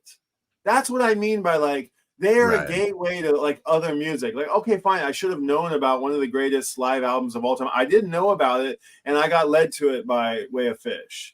Same with like Dizzy Gillespie or whatever thing I mentioned. Maybe not specifically, but like so many of these covers that they do, they're very carefully chosen, and they just sprinkle them in. I mean, they're not a cover band by any means, but like they do like Robert Palmer, Sneak and Sally. They do Soul Shakedown by Bob Marley. They do, you know, they used to like Whipping Post, the Almonds. I mean, like so many excellent. There's like 500 covers that we'll get to that later. But okay, we were at an hour and 25 minutes. I think we can go, and we got like 10. We got like 10 more albums to go. Yeah. So I just want to say to Safe and Sound, like, thank you for hanging on and being with us. And I'm reading the comments, and I agree with a lot of these. Yeah, I have everything on vinyl except the 2 soundtracks. Are you serious? Wow, dude, well done. Okay. That is impressive. That's 2 soundtracks is a hard, very, very hard record to come by. And MSG 95 was the hard one. That's also a hard one. Yeah. I've got it on CD somewhere around here. I mean, that might be a good, you know, entry point for somebody. This show, that album, maybe. This is killer. It could be too sprawling, you know. MSG. I want to keep going in chronological order here. I know that those are chronological, but they didn't come out until the hiatus. So let's go on from the next release that came out after Hoist, which was Phish's Alive One. This is my copy from my car from like forever ago. I have a good version. Where is my good version? Actually, I was looking for it. Yeah, I think I gotta get that back. But this is a killer double CD set. It's their first live record. They joked it's called Alive One. This is an excellent place to start with Phish, I would say. Yeah, that's what Safe and Sound was saying a minute ago too in the comments when we first started. Yeah, I totally agree. What to introduce? I know, because it's live. That's what we keep talking about. It's live. It's the full experience. Is polished and it sounds great. It's curated from like 3 months of shows. True. Yeah, it's not one show. Yeah. No, it's not one show. And this is like peak, like Megaphone and Fee and like Wilson. The Wilson chant just started, and the packaging is really cool. Yeah, the packaging's great. Had a little book in it that just sort of like gave you an image of like, there you go. That's like, this does really, if you can go through the booklet. Yeah, I mean, listening to it on streaming is one thing. Hold on. So I have it on wax too. So the wax, is their kind of their only. Well, no, they have a couple box sets, but. This was a little treasure. Remember, we paid a lot of money. We got 2 of these sent. We like finally found them. Yeah, quite expensive. And but it's got this beautiful. The CD though, that's really classic. Yeah, the CD version. Yeah, and the wax is this beautiful red and blue, really nice wax with these beautiful lettering graphics on them. Unfortunately, like. There's just 2 or 3 songs per side, but it's a fun Sunday morning. So here's the CD, the big book. The CD, the OG that came out, and maybe really is the ultimate way. But you can't beat that giant book there. Yeah, I mean, man, look at that. If you look at, there's Mike Gordon with his crazy sunglasses and chains. I mean, they're dorks, but they're like cool dorks. This is what we love about them. They're total geeks of the coolest kind. And this is, of course, the chess game. Phish famously like played chess against their audience. They had a giant chess set on the stage and like projected on the wall, and at the set break you could go and vote for chess moves, and the audience won one time, and then the band won one time, and we had a sudden death just in the last year. It's been going on for like 30 years. The last game was on that MSG 95 that just popped up a second ago, I believe. Which one? MSG 95 that just got brought up. I believe that's when the band loses to the audience. That's right. And here is our drummer. That's why they come out and play Drowned, right? Because they because they'd lost. Well, that's good to mention. So like once they cover an album like once they cover the White Album, Sexy Sadie becomes part of their repertoire. Drowned from Quadrophenia becomes part of their repertoire. Right. It's a really cool way to add some legendary songs to their repertoire of music. And I mean, Trey is just this bad shirt, bad haircut, wicked talent guitar. Page used to be a pretty boy, but unfortunately he's like eating one too many sandwiches and cheeseburgers and milkshakes. And Mike has got, I like Mike's old hair game back in the day. I prefer this one as to the new one. And he's playing. The nice Fraggle Rock mop top going. Fraggle Rock, Muppets. The Phish are very Muppety. They're very, very a kid. Like if you love the Muppets, you're going to love Phish. Who doesn't love the Muppets, right? Who doesn't love the Muppets? I love the Muppets. So, it's worth mentioning, like Trey's luthier is a guy called Paul Languedoc, who was their sound guy for the longest time. He made these beautiful sort of hollow body, like, what do you call it? Like, not hollow, but like crafted like a violin, and they've got incredible sustain. And Mike Gordon played a Languedoc also for a long time, although I don't know if his was, what do they call it, like stilted or something, or braced like a violin. And they famously came into the show riding a hot dog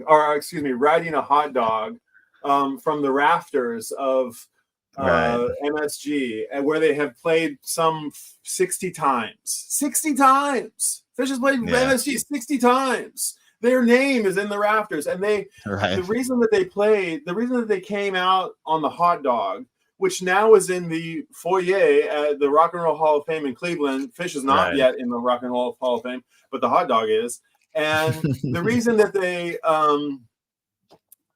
I've heard that the reason that they came in the hot dog is because they wanted to basically do something for the very furthest person away from the stage, from the person in the very, very, very back row. They wanted to put on something for them and wanted to, project something of their, musicality back to the very last person, to make sure that they were a part of this musical experience. So they came out at that side of the stage. And anyway, New Year's '95 that's the Time Machine one. They go back in time where they play the what's that song, Michael? The Chubbawamba song.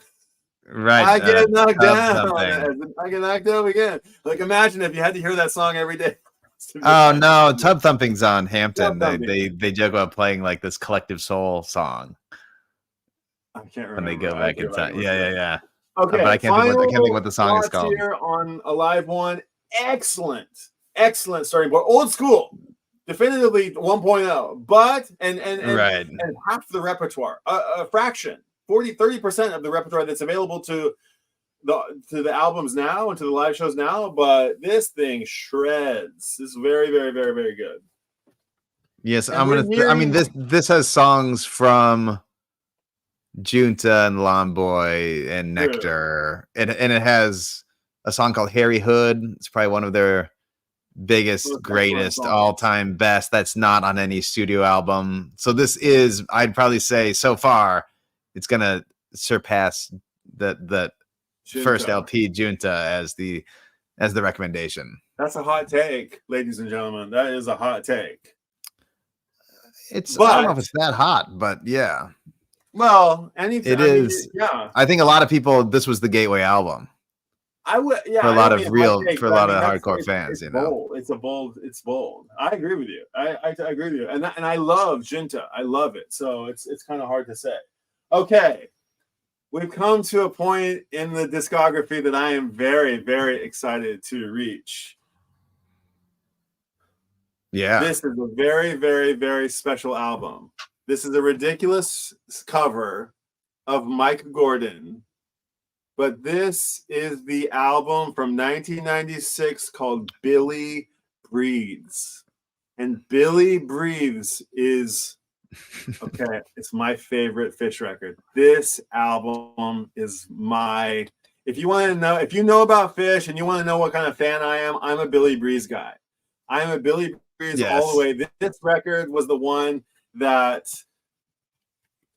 came to me at a time in my life where I was at a crossroads, and it meant so, so much to me. The songs on here are both shredding, like just ripping guitar and amazing band firing on all four cylinders, and the most gentle, beautiful, delicate lullabies, and a collection of songs that connect those two things. This is a great album. This is my favorite record, and this, I can't recommend this record enough. Okay, so I don't know if I would stand alone in saying that Billy Breathes is the best record, the best Phish record. I mean, it's so subjective, but for me, this one, it could have been as big as Hoist. It could have been like one of their best records. Unfortunately, this cover was an afterthought. I sometimes think the album covers maybe right. Things could have been different with a different album cover. They could have done better. And title. I love the cover. I absolutely love it. For the hardcore fan, this is about as great of an album cover as you can get. Yes, and for the average person perusing at the record store, it could be a turnoff. Oh wow, mine still has the sign up for the Donyak Shavis newsletter inside it. Oh, very cool. Yeah. Oh, this is cool. I bought this. So this came out, I know, safe and sound. Do you have I assume you have a Billy Breathes on vinyl. I don't.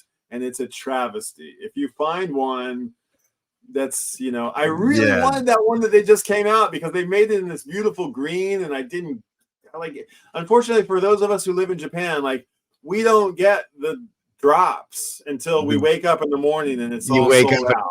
Well, and it's only been 4 or 5 hours, but that's not, you gotta be there.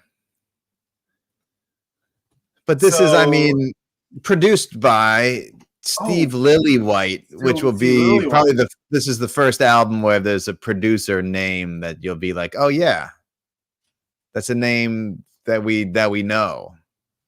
Yes, and Steve Lillywhite, of course, did who all did Steve Lillywhite? I think he did like all kinds of things, Talking Heads or XTC. I think he did Joshua Tree. I think U2, something with the Stones, Peter Gabriel. Like, this is and recorded upstate New York, Bearsville.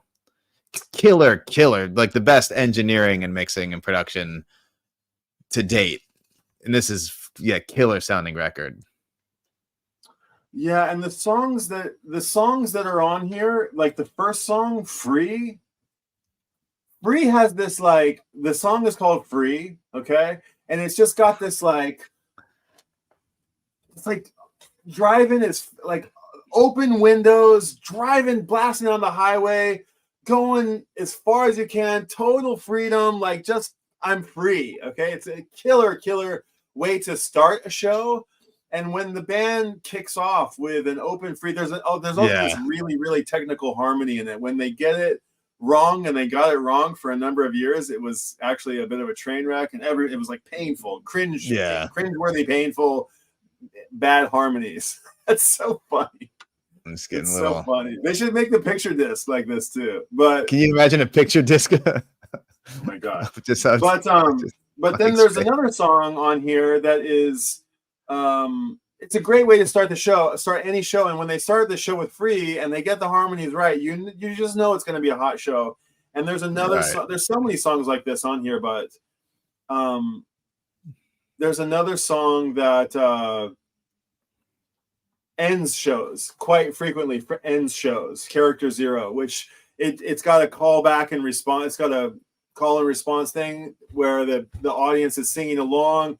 And if you leave a show having them played one of the songs on this record, you will be like, I'm like that Drew Carey thing that came out a few weeks ago. Oh my God, Phish! I'm gonna cut my head off to go see Phish again. That's how you will feel if you can catch a tune or two off of Billy Breeze at one of their live shows. Oh, right. I love this record.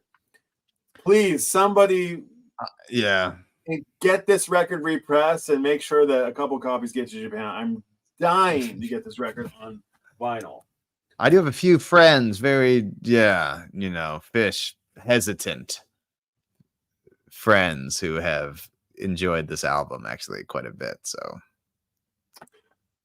this album, this would I'd recommend this right up there. I'm just reordering as we add another album to our list so far. So far, I'm saying this is at the top, followed by a live one, and then Junta for my top three.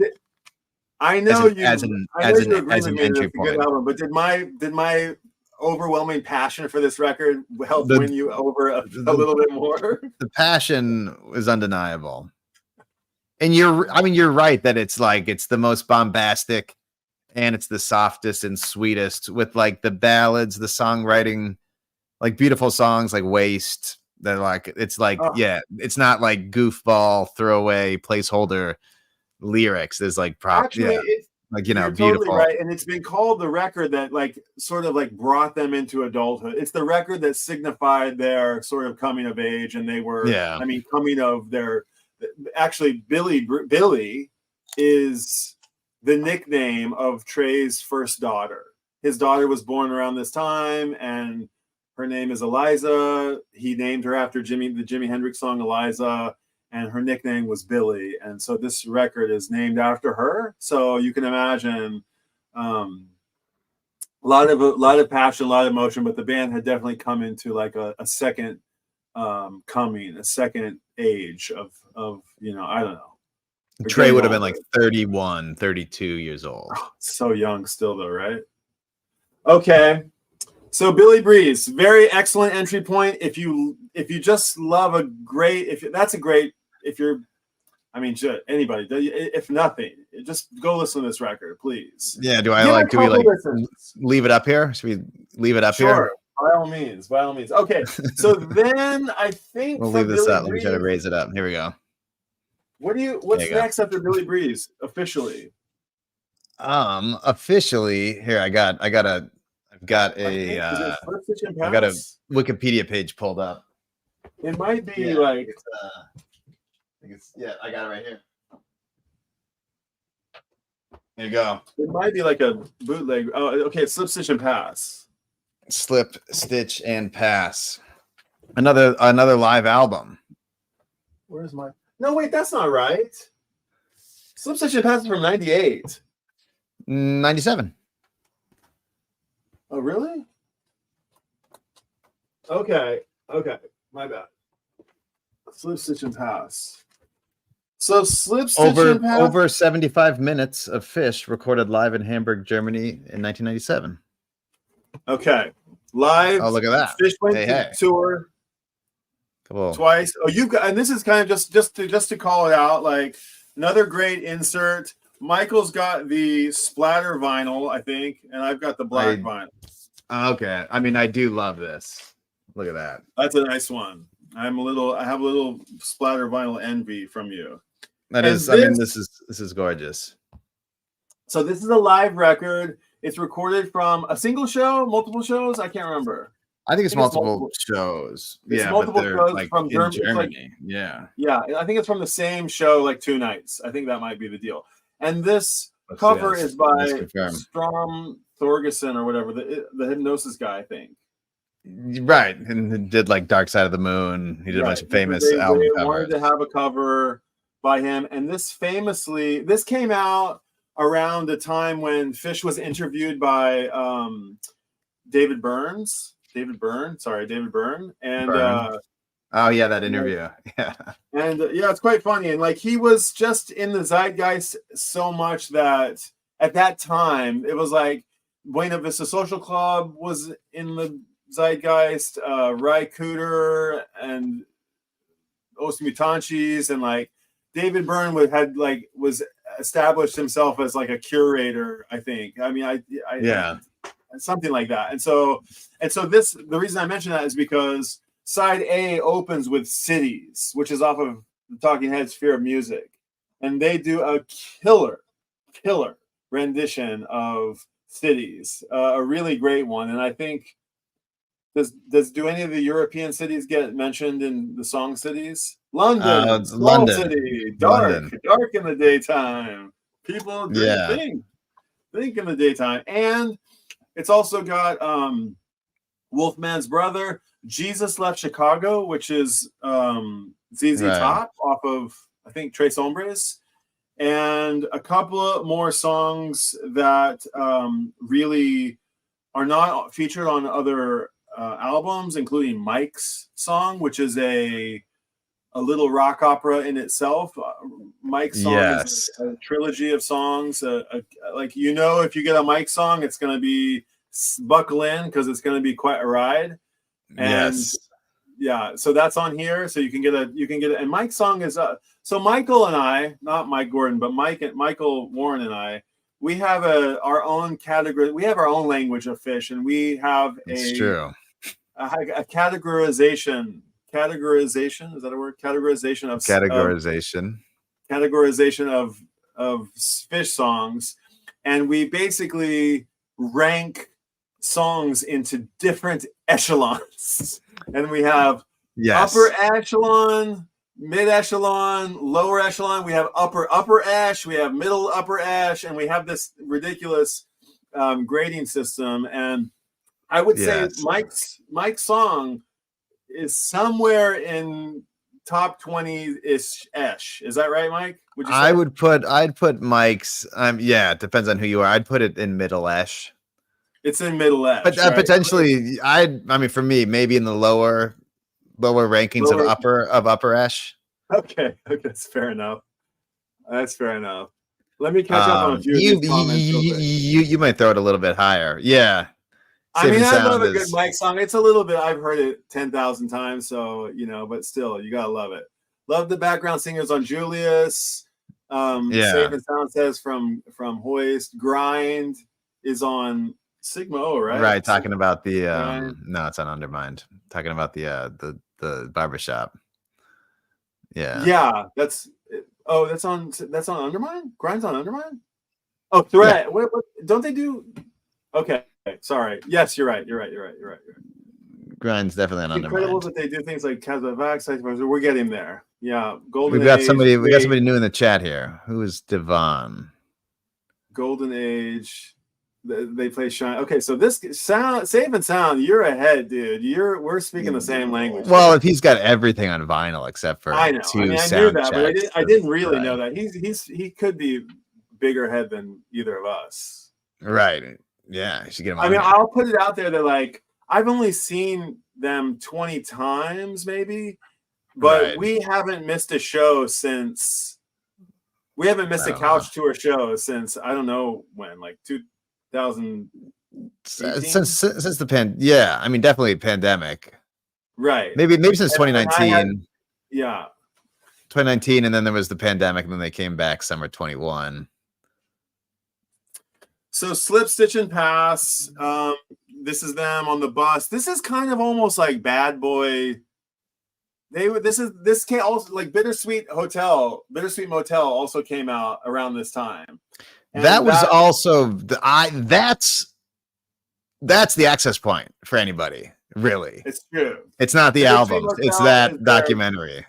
It's a documentary about their first festival, and not just about their first festival, but it's about.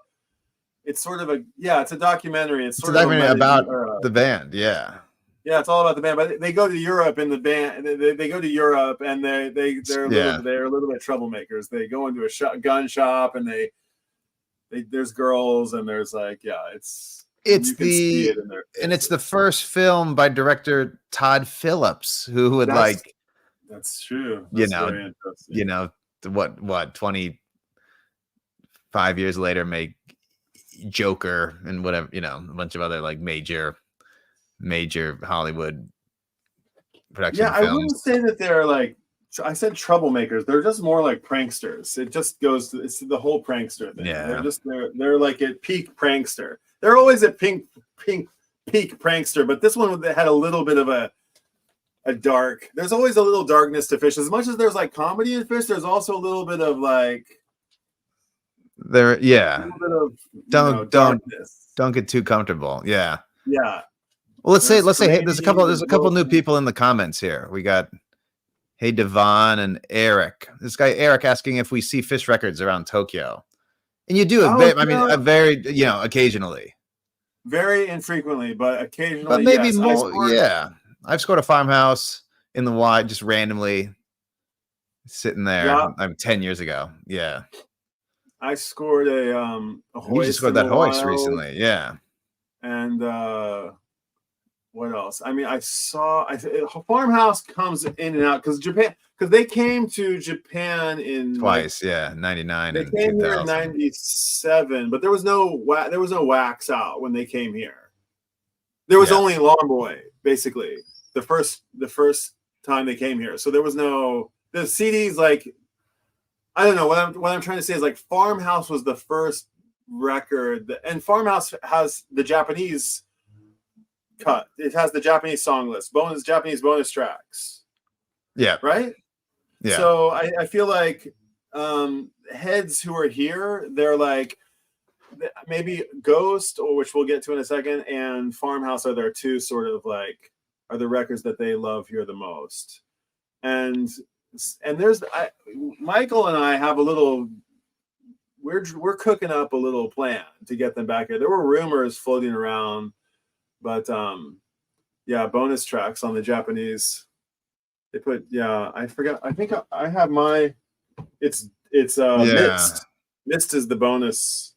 And Driver. And then they put Mist on the new Farmhouse release that just came out. Yeah, the 7-inch. The 7-inch with it. Yeah. Oh, that was okay. That was it. Eric in the comments is just talking about that as well. Okay. Yeah, the 7-inch with the bonus tracks. Yeah. So here is my mountains in the mist, and we're skipping we're going out of order. Is that? Oh, no. We'll get cool? To Farmhouse. It was just to answer the question about do we find vinyl? Oh, you do, but not so much, right? But you found that hoist in the middle. You know, that hoist is just sitting there. Is pretty. That was incredible. Actually, amazing. I will come clean. I saw it. And I said, "Oh my God, there's Hoist!" And you heard how much I love Hoist. And like, I called Michael and I was like, "Dude, I found Hoist in the wild." And he's like, "How much is it?" I'm like, "It's Niman. It's 20,000 yen. That's like $200, but it was like 165, 175 bucks." And I was like, I was like entirely too much for a record. I'd never pay that much for a record. And I walked out and I got halfway down the street and I was like, no, that was the splatter. That's the record store day version. Right. And I told my family, I gotta go, bye. And I went back up and I paid more money for a record than I'd ever paid for in my entire life. But I just wanted to say that I got Hoist in the Wild, and it is that's very nice. So they're out there to answer Eric's question. There's a farmhouse on Medicati right now for like 300 for $300. Man, original pressing, not the new one. And the new one here is like you can find it still in the bins sometimes, and they're like 9,000 yen, which is like 75. I've had multiple copies of the original, and very similar to the next record, Story of the Ghost. Those original vinyl releases from the late 90s are just like paper thin, right? Like I don't even know, 120 grams or something. It's just like not that slight, but they're like so crazy light.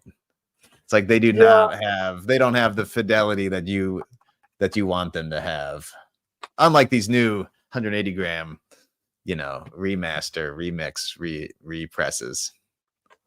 I don't know if they've been remixed. They may have been remastered. I know. I think they have been. I don't know if they've been. That's a good point. They've been remastered, probably.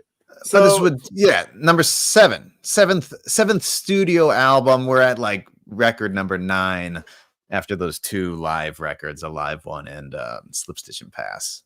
But 7th studio album, Story of the Ghost. Story of the Ghost, the introduction of Cowfunk, the seminal follow-up to, I guess, like Billy Breeze. Yeah, you kind of put Billy Breeze, hoist Billy Breeze. And recorded at the same studio.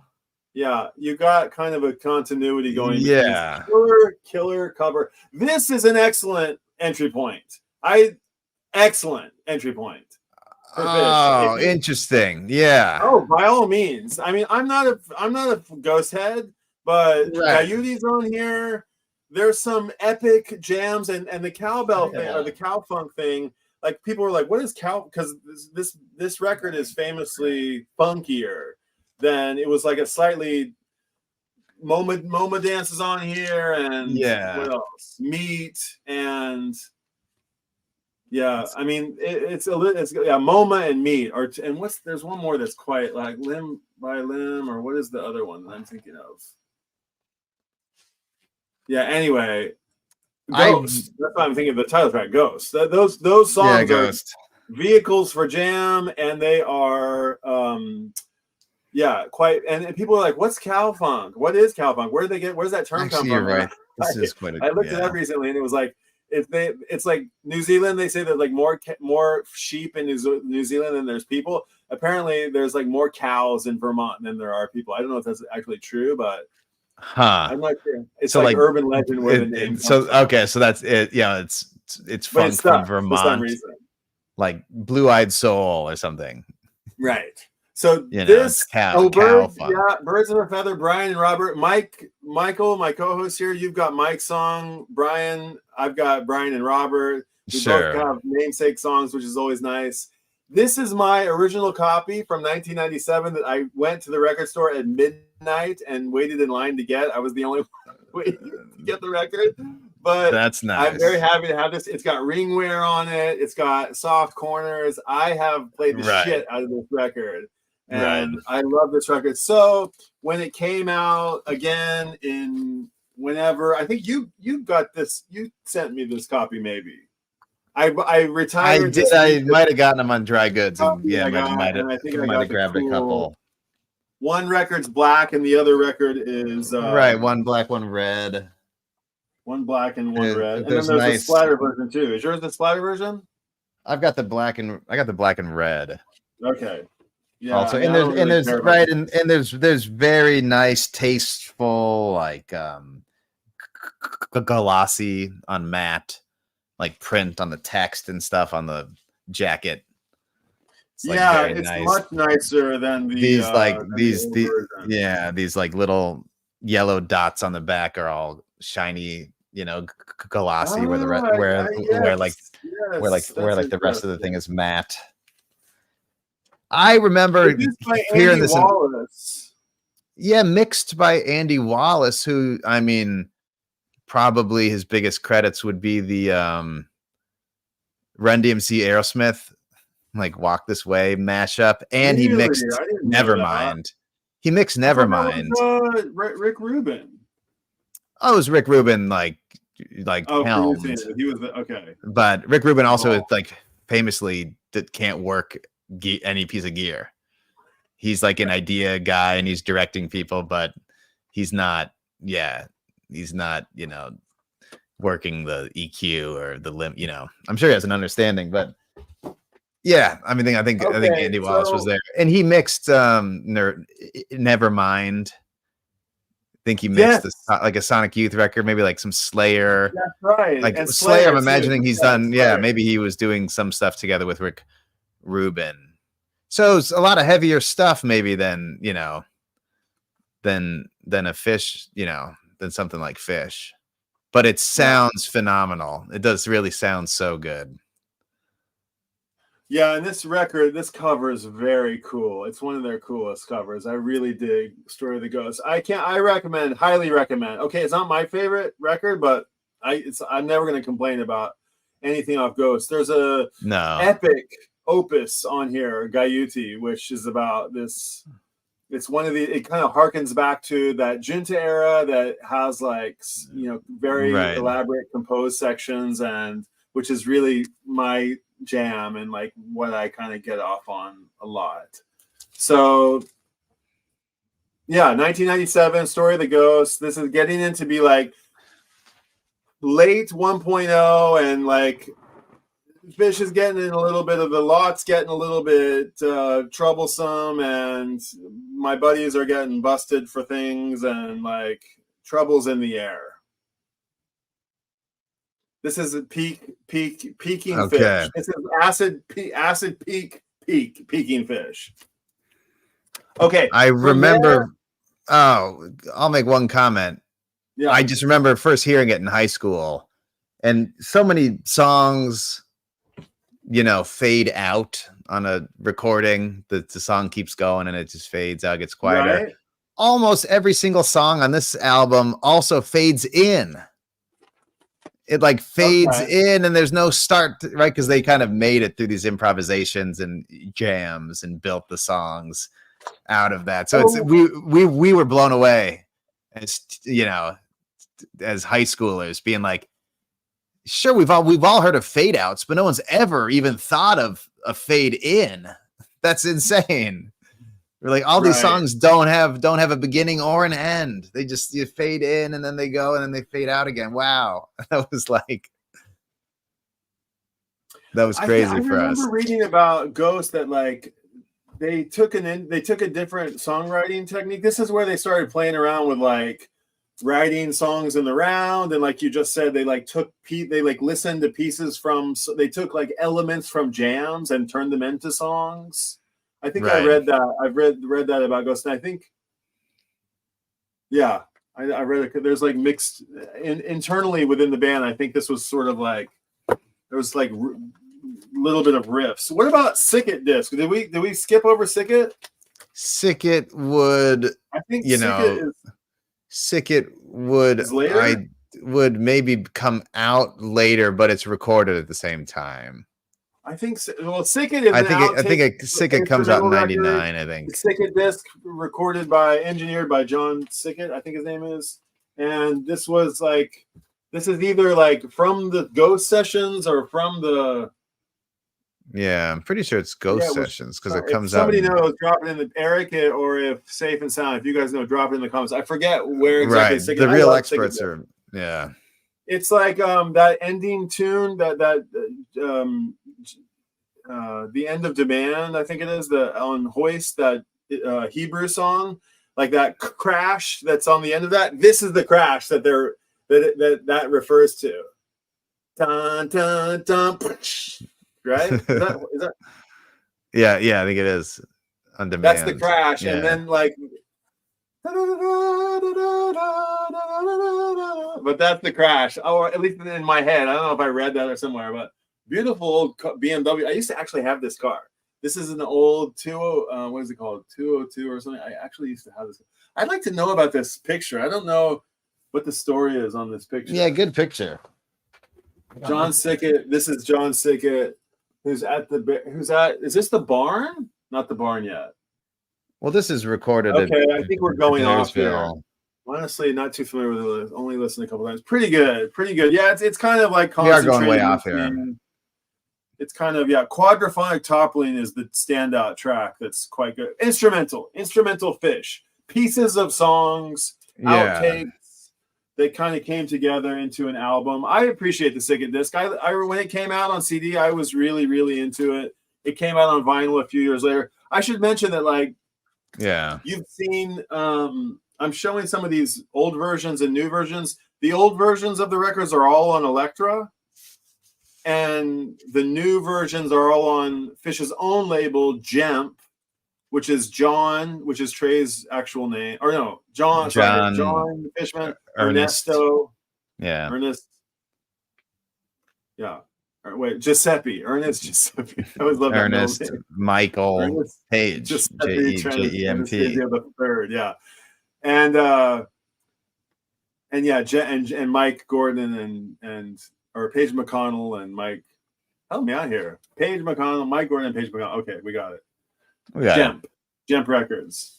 So yeah, this is GEMP catalog 1086, and all these second levels are GEMP records. All right, we're really what we became what you feared, Michael. We've gone on for 2+ hours. I've tried to keep it tight, but I know, but I'm having a blast. This is the log, right? This is you totally can't. this is the log. What's the Use is an epic song. That's not on.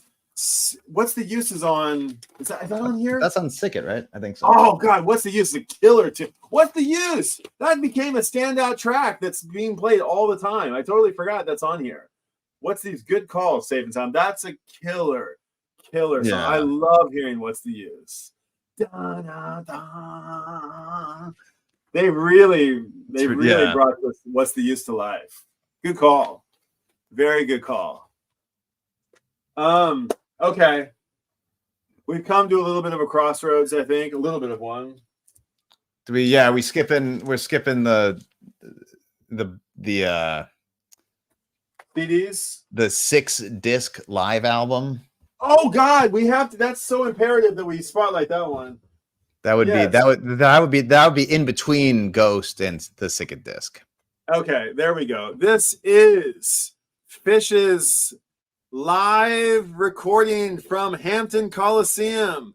Hampton Comes Alive. This is a epic full concert. Is it 2 shows? It's 2 shows. It's 2 nights. Yeah, it's 2 nights back to back. It's on the, and this is actually another interesting starting point. Like if you really like a live one, maybe go here, because you'll find some great tracks on here. You'll find some standards that you really love. You'll also find the Beastie Boys Sabotage on here, which fucking and tub thumping. Like you'll find tub thumping on here. You'll find it's definitely of its time. It's very 98. Yeah, Summertime. No, wait. What's the Get Jiggy With It? Smishman sings Get Jiggy With It. It's so bad. Yeah, it's like there's a few full out camp songs in the Phish repertoire. Hold Your Head Up from Argent is like a gag song that they've actually kind of turned into their own. That song's pretty good actually, but they ham it up for that song. But anyway, getting back to Hampton Comes Alive, of course, a spoof on Peter Frampton's Frampton Comes Alive. Frampton Comes Alive, right? And what is really special about this, aside from the music, which I mean, it's just a great 2 night show at the amazing, crazy spaceship venue that is Hampton Coliseum in Hampton in Virginia, I believe. And let's hit the other side there. Oh yeah. This is it in the daytime, and this is it in the nighttime. And this was I believe they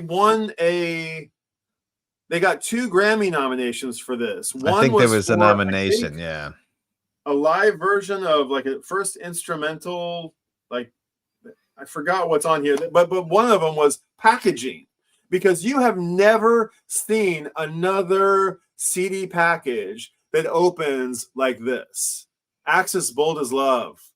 Page does a nice Bold as Love on Hamptons. Yes, I mean that's probably like you're going to be hard pressed to find that on another Phish record somewhere. You're going to have to dive deep into a show. And Jimi Hendrix, Axis Bold as Love. Page sings it with so much soul. Their piano player, Page. We haven't really talked much about Page, but Page is an MVP of the team. He's the sort of soft-spoken member of Phish, but he's got songs that will just tear your heart right out, and unsuspecting masterpieces that he just, he's at his piano, he's got the octopus, he's making sandwiches all the time. That's the gag. He loves sandwiches. And he occasionally he'll surprise all of us, and he'll remind us why we all love him as the 4th and final member of Phish for like songs just like Bold as Love. Amazing. So this record is just, it's really cool. It actually kind of has like instructions on it. So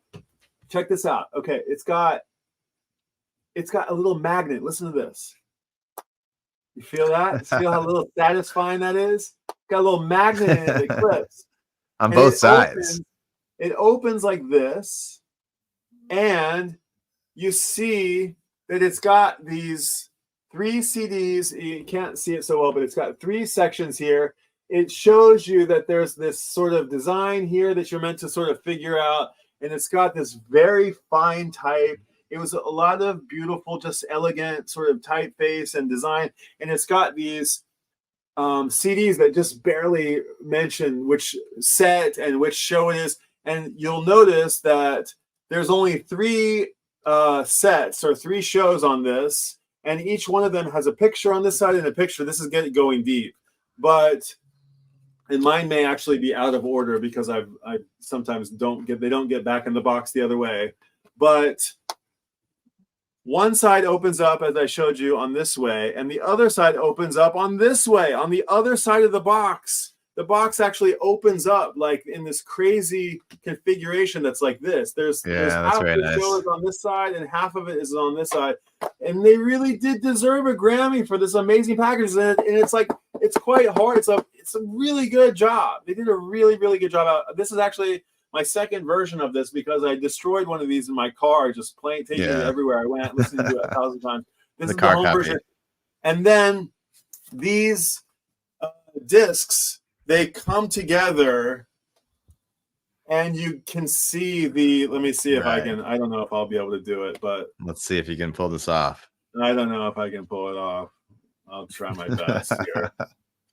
I don't think I can do it. Do I have it the right way? It's this way. Okay.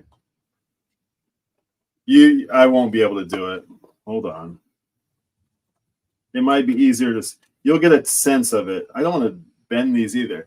Right, you make your own collage. Yeah, they come together, and you can make and there's the light side and the day side and the dark side. It's just a really clever design, and it wasn't like outrageously expensive. I mean, it was expensive, but it wasn't like prohibitively expensive. I was 22 years old when this came out or something, and I bought it, and it was. I mean, it's cool. Wikipedia says it's 314 minutes of music. A lot of music. Hampton Comes Alive. Great access point. 6 hours. I would put a live one over this just because it's a little bit shorter and a little bit more just like easier to digest, but this is fun. This is very, very, very fun. Yeah. And a great, if you're going to have like one Phish CD, maybe this is the one. I mean, it's like a party trick. It's like a party trick. Quite cool. It is beautiful. So Hampton would have been followed by Sick Disc, and then we've touched on that. Then we'd be getting to the end of 1.0. Okay. With the we've got 2 more. Album. We've got 1 more and 1.0. Okay, so I think we just have 1 more. We've got the record that probably everybody knows the most, Farmhouse. This is what got me into Phish. This album. And this is actually, it's oddly enough, it's probably what got me out of Phish. Isn't that funny? That is funny. Well, I'm a 2.0. I know, it's just like round rumor, and you're a Billy Breeze 1 point. Yeah, there's an age difference. It's a reflection experience. Of place and time, chapters in life. But this is a great record. Okay, fine. I belly ached about it when it came out. I'm fully on board on Farmhouse, and a beloved record, an important record, safe and sound says he's at work and he hasn't gotten anything done. Well, am I frozen? Am I okay? Your picture's frozen here, but we can hear you. It'll come back. Okay. Well, hopefully it'll unfreeze here in a second. As you know. Excuse me. But so Farmhouse has the standout track Farmhouse on it, which is it kind of has like almost like a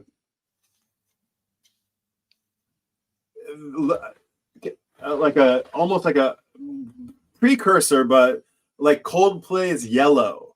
Coldplay's Yellow, apparently the yellow in Coldplay's Yellow was them like out in the countryside on the beach somewhere, and they looked up on the stars, and all the stars, how they shined at you, they were all yellow, you know. And that is a little bit the vibe of Farmhouse. They got their farmhouse. Trey bought this. Am I still here? Your picture is frozen still. What should I do? Should I turn But my we camera hear off? you. I What's just wanted the like some feedback to know that I haven't like gone anywhere. where I can we can hear you, but yeah. I mean, I don't know. Stop cam and then turn it back on. See if that does something. My Okay, I think I'm now gone. Can you hear me? Yeah, I can hear you. We're now just seeing your frozen thumbnail. Now you're off. Huh? What should my I don't camera's know. off? I don't. Maybe you can only hear me now. I'm like back in the waiting room. It looks like Maybe I should refresh. you could try refreshing. Okay. Stand by, everybody. I don't think anybody can hear me actually, though, if I'm not like on stage. I think you're on stage. I'm not sure. On stage, I'm now just seeing only you with camera off, but I don't know what's happening on your end. Okay. I don't know what's gonna happen. Yeah, neither. Okay. Brian is he's refreshing. We'll see what's going on here. We're running into some stage gremlins. Something's afoot. Some force is trying to keep the dog log from rolling. And we're gonna sit here and see what happens. I'm gonna keep Mike Gordon right here, front and center. Or should I pull him back and get a little more height? There we go. There we go. Look at that. Not that this is my, my favorite album, This isn't my favorite album, really, by any means, but I would recommend it to somebody first getting into Phish.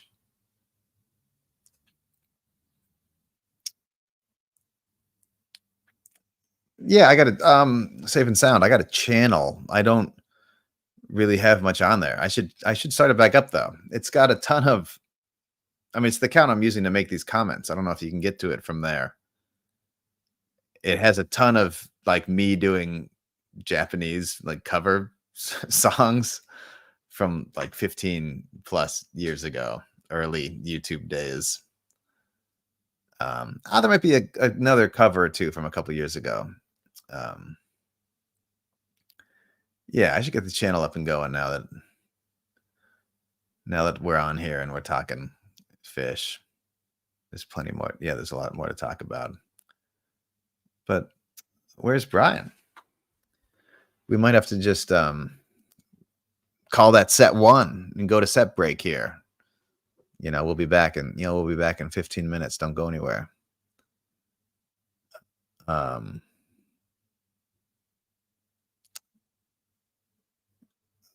guess everybody back to work. And we'll see what happens. Brian says 1 sec.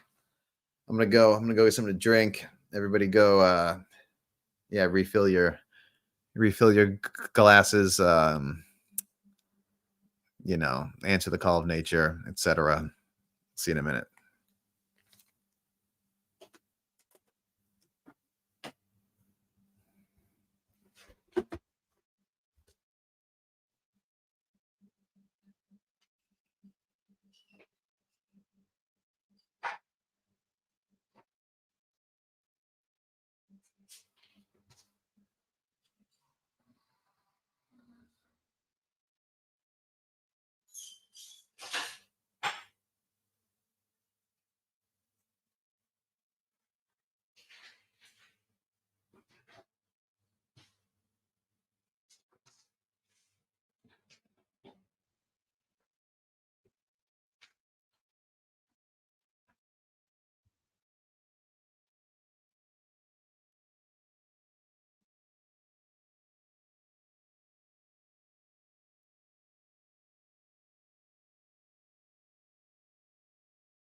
Okay. I think I'm back. Let me get off this browser. Kick from Studio. Okay. Sorry about that, guys. Computer crash or browser crash. Okay. It happens. 3:20. We started this at 1. It's 3:20 in the afternoon in Japan. We started this at 2 hours and 20 minutes ago. Michael, can you hear me? Can you hear me now? Yeah, we're back. Okay, all right, yeah, man. sorry, Set break. crash, That was. so. We're just gonna call that set break. Set break. I didn't get my set break out of it, but I do still have some coffee. So, yeah. Anyway, we were saying farmhouse, like I made sort of a ridiculous comment comparing it to Coldplay, but it did have like a, I mean, I just was like, oh no, where's the jam? Where's the evil guitar? Where's the, long. Sure. It didn't have it. It was like a little bit too gentle for me, and a little bit like it was like, oh, Phish is getting soft. That was the impression I had at 20. Yeah. What year did this come out? 2000. 2000. I mean, objectively, it is like all Trey and Tom Marshall songs. We don't have any Mike songs. We don't really have any full band compositions. It is like one. It feels like one slice of the full Phish picture, where some other albums have contributions from all band members, and this is a little more stripped down. And you're right, doesn't get as heavy. First Tube gets very heavy, and I want to say the First Tube even had a nomination of some I think it did. First Tube got nominated best rock instrumental performance. Yes, that's right. Crazy. And I think even because that's written by Tony Marcalis and Russ Lawton, so right, that's not even a Phish 10-foot tubes or whatever, 30-foot tubes. What was that? Right. What was that trio was called? Well, I came around on Farmhouse. This is my OG copy. This is an OG copy. This is not my OG copy. I didn't buy this on vinyl. I bought it on CD. And yeah, right. Sand is super funky. First Tube is one of their most fun songs. I get that it, like, anybody could say that and they would not be wrong. They would be right in saying that. And like First Tube comes on and like it's like, fucking audience is hyped to hear First Tube or Sand. Yeah. For whatever reason, like that doesn't hit me like Halley's Comet does. And like Halley's Comet doesn't hit you like it hits me or whatever. Like, I don't know. For whatever reason, Sand is like, I don't know what it is. The Rolling Thunder groove is, and the Trey thing at the end with the feedback and the guitar and the First Tube, that can be sometimes like we don't need that every show. I would agree. I mean, I find it endearing. It's just like, oh god, it's just so schmaltzy. It's like, really, it's right. Like, really, but at the same time, it's like, let him do it. It's so cute, and he gets off, and it's so funny and stupid, and like, so for anybody who's watching who doesn't know, we're referring to this song. So Trey's guitar, Trey does these amazing gear breakdowns. I recommend you search on YouTube for like gear breakdown, because everybody in the band goes through their entire rack. Right, rig rundown. Thank you, Michael. And Trey has talked about Zoe. Oh, my daughter's home. Nice. Trey has talked about are you with mom? Are you with mommy? Are you by yourself? Okay. He's talked about how, like, more important, because he had this sort of like crappy amp, handmade speakers, and this sort of like hodgepodge gear, and he's got the same tube screamer from forever ago, and he didn't upgrade any of his gear for a long time. And I think in the last few years on like 4.0. He's got a whole bunch of new stuff. Michael, you always tend to know about his new stuff, but right. I always think the Trable is his most iconic piece of equipment. But anyway, I digress. But he says something that I really identify with, because as a photographer who is constantly dealing with equipment, he says, like, it's more important to know your gear really well than it is to have great gear, which I really, really love. Yeah, get the most and out of Trey what you have. has has tuned his rug and his table and his little world so finely that when he is there, he can move his guitar inside the space and he knows exactly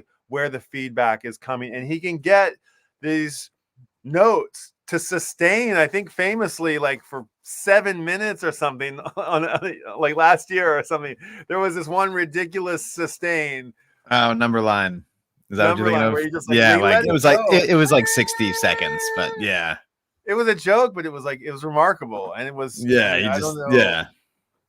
And it was acoustics. It was, I mean, I assume it's got to be, I mean, I'm sure it's a combination of things, but I really think it's you know, it's not a fake sustain. It's like it's music. It's analog sound, which is really right. You know, pure and true, and true to the, you know, musicality of it. And so anyway, on this song, this epic jam on this first tube, he gets the guitar and he does sort of a Jimi Hendrix thing where he like takes the guitar and he gets it close to the amp and he gets this like woo. Right. And he knows how to like play these almost like a theremin, and he gets it. He's got it to the point where he can like go, and he can hold it over his head like Luke Skywalker from the Star Wars poster, where he's holding the lightsaber over his head. And it's a bit over the top. Okay, Trey. All right, Luke. Trey Skywalker. We get it. Trey Skywalker, right? You're our beloved hero, but. And it, you know, it's, and then he puts the guitar back on and he's like, okay, but you're a dork, dude. You're not a hero. You're a dork. But, you know, it's endearing. So first tube, I don't know what else to say about Farmhouse. I mean, it got lots of radio play. It got a lot of radio play, and that's where I heard it on, Rev 105, Revolution Radio. This kind of like just the indie rock channel in the Twin Cities. Bless any DJ who played any Phish. So can you just headphones? Yeah. Like bless any DJ who put any Phish song on the radio waves. God bless you. I got a rare piece of kit here for Farmhouse. I do have a promo. I have a promo tape here. Wow. Which is interesting. It's, you know, it says Farmhouse, but it has the old school Phish logo. Check this out. It's got the Japanese on there. Not for sale. Wow. Farmhouse. That's this is cool. I don't know if you've ever shown that to me. May 17th, 2000 on sale. This is nice. And it's just in this paper sleeve. And then you've got track listing along the bottom here. You'll notice after first tube, you got Driver and Mist bonus tracks. Oh, cool. It's the Japanese. Nice. Very cool. It's quite nice. That is very cool. And this is quite cool. I've played this in the car a few times. I'm always a little scared of it getting eaten up by the machine. I don't play it that often. Right. Because I don't have a great tape deck that I can trust. You know. Right. Have had one too many tapes eaten up. I know what you mean. Yeah, I'd be a little bit scared myself. I mean, maybe a nice standard copy of Rift. I would feel, you know, I'd be okay to put it in the tape deck, but like that thing, right. Maybe you just hold on to that one. Okay, yeah, nice. So we get 2000. I think we get the Big Cypress. We get the big festival. We've already had a couple festivals. We've already had Clifford Ball, The Great Went, Lemon Wheel. Did I get that right? And then we have Big Cypress, which was their all night long set that they played from 11 p.m. until sunrise. They got delirious. They told the story in some interview, and the whole audience like stayed up all night to welcome in the millennium. Yeah, that would have been huge. We got Farmhouse, and then we got the announcement that Phish would officially be over. It was done. There was entirely too many hanger-oners. It was like, it was just a hiatus, right? It was just a hiatus. It was like, I don't know if the hiatus now. Okay, my bad. Yeah, 2000. 1.0. Okay, I've jumped ahead. All right. Are we getting? This is boring. I think we're getting. Yeah, maybe we should. It's been 2.5 hours. And we could say that this was, we'll do 1.0 and then we'll 1.0 and we come back and do volume 2. We can come back. Okay, let's recap 1.0. That's a good call. That's fair, because it has been. It's been plenty. It's been plenty long, but plenty of Phish. Okay, so just like a quick recap here. Michael's record, Honest People. Please go stream it. If you want a copy of the record, reach out to Michael. He's got a website. Michael, you can drop your website in the comments. Michael, themichaelwarren.com. Is that right? Oh, yeah. That needs some work. Yeah. Okay. I'll drop then it in you've there, got Studio Demo 87 and narrated Gamehenge on cassette. Things to go back and to study their, high school homework assignments. Go find these somewhere. They're on YouTube. You can enjoy these.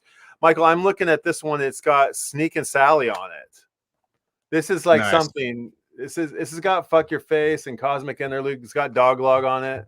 James Bond. This is not the white tape. I don't know what this is, man. I need to go back and listen to this. Then you've got the white tape or the white album, the white tape.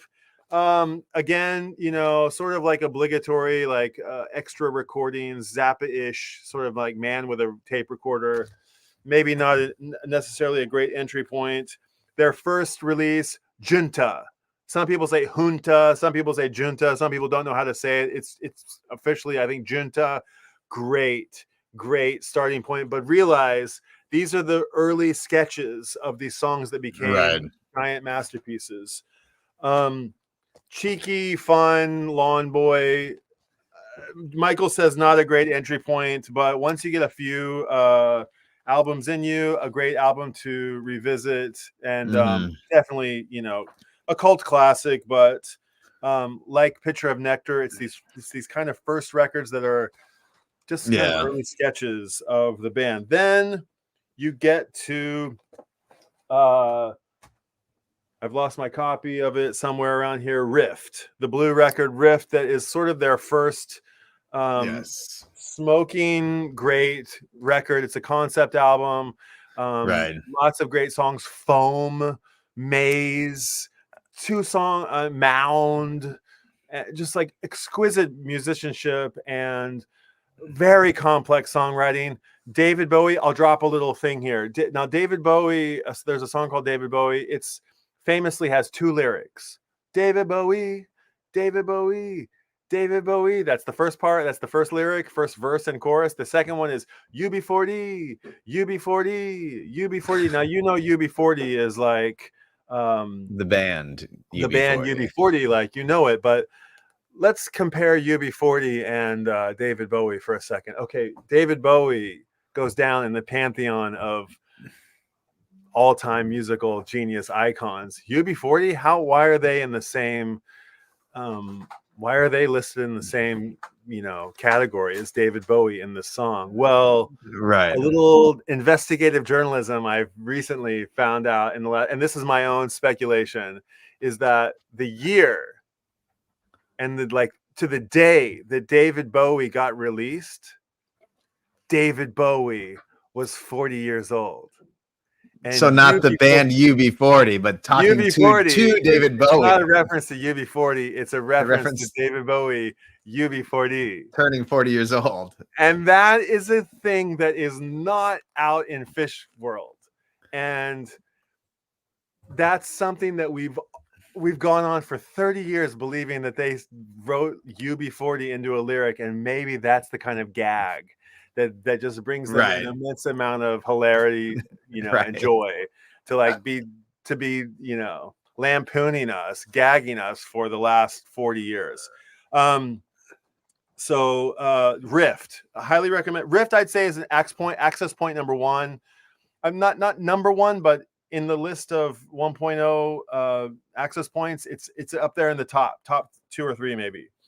Yeah. From Rift, you've got Hoist, their kind of MTV commercial awesome success, rip roaring, huge record. I'd say put this on up near the top of your That's access up near points for sure. Yeah. From Hoist, you've got a live one. Yes. As our peanut gallery here, thank you for joining us all this time, has corroborated an amazing starting point for this band. Live show, some standout tracks, including Wilson and Harry Hood, which you won't find on studio albums. Harry Hood's like top 3 greatest songs. Then you've got the album that I gushed over that's been on Michael's screen the whole time, Billy Breeze. I think this is probably, would we maybe agree, this might be the best entry point of 1.0 records. And you won't forget this face. When you see this face, you'll be like, oh, that's the one they told me to get. I should get this one. Yeah. This is Mike Gordon, the bass player. I think on the copy machine, they said, you gotta get an album cover. We need something in 5 minutes. Yeah. They went to the copy machine and they made this ridiculous cover. Then you've got, I don't know, I may be out of order here, but Slip, Stitch, and Pass. I think so. Covers, great, solid showing here. Can't go wrong with Slip, Stitch, and Pass. Good access point. Yeah, right. And it's live, which top is 5. I put it in the top 5.5. It's a live album, which is what Phish is all about, the live show. Cities. This is German, so it's got small venue. You can hear the small venues. They've like, they're playing really nice and not arenas. Nice recording. Then you've got Story of the Ghost. There's people who are definitively Story of the Ghost people. I'm not really one of them, but I love this record. But there are people who live their lives by Story of the Ghost, the title track, by Birds of a Feather, by Sand. What else do we say with not Sand, but what am I thinking of? Yeah, anyway. MoMA Dance. MoMA Dance is like the funkiest, like a great song to dance to. A little bit repetitive, but solid showing from Story of the Ghost. You can find this one out there. Less than $100. It's out there. Sick at Disc, instrumental recordings, sort of pieces of song fragments. Not a particularly starting point at all, but worth a check out once you kind of like get a few under you. Farmhouse, faint of heart a little bit, I would say, but beloved. And it was my first foray into Phish, so I've got a sweet spot for it, but hate this record at all. We got off on the wrong foot, but I love it. I love you. I love you, Farmhouse. I'm sorry. I'm sorry. I ever said anything. But I love Farmhouse. And I think that we had a few other like Hampton Comes Alive and Phish 95, and there's more bootlegs and stuff, but we'll get to them in 2.0 and 3.0 and 4.0. So I just want to say that's going to conclude our very first stream here of the Dog Log. Who is Phish? We really wanted to,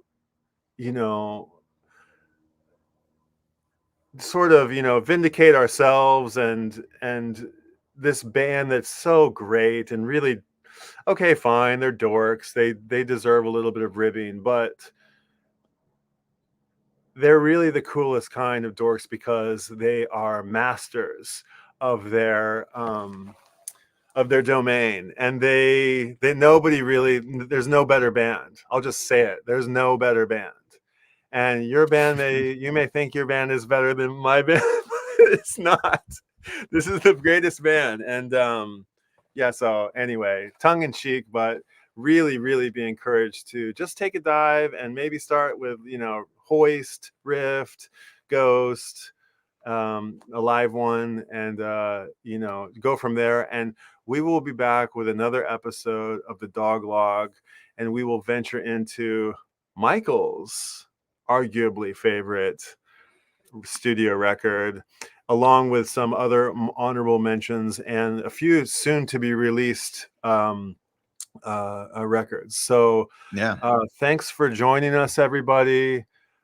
Safe and sound. Appreciate you being here. Eric, thanks for coming, and everybody else who's tuned in or watching this after the stream is over. If you've had a good time, leave a comment on the stream, give us a like and a follow. And you know, I'm making videos here on Tokyo Record Style. It's a project that is, you know, the YouTube channel is sort of an extenuation of this photography project where I photograph record collecting and music loving on the streets of Tokyo. Subscribe to the Instagram channel Tokyo Record Style, or the website tokyo.record.style. Get the newsletter. We have events. Michael and I co-host this event called Top 5 Records. There's lots of stuff. And if you just get tapped into Tokyo Record Style, you'll be seeing more of us, and hopefully we'll be seeing more of you. So the log rolleth, and the rolleth the log, right? Something like this, Michael? The log, yeah, sure. The log rolls on. The log rolls on. So the log rolleth ever onward. The log rolleth ever onward. So the Dog Log. Go find this tune too. It's a good one. The Dog Log. Definitely don't start there. But what's that? Yeah. Yeah. Or maybe start there. I don't know. Yeah. I need the Dog Log hat. So yeah, merch to come. Okay, Michael, have a good rest of the afternoon. I'm gonna get to my family here. All right, bye everybody. See you next time. See you guys. See you at the record store. That's the thing. See you at the record store. Bye. See ya.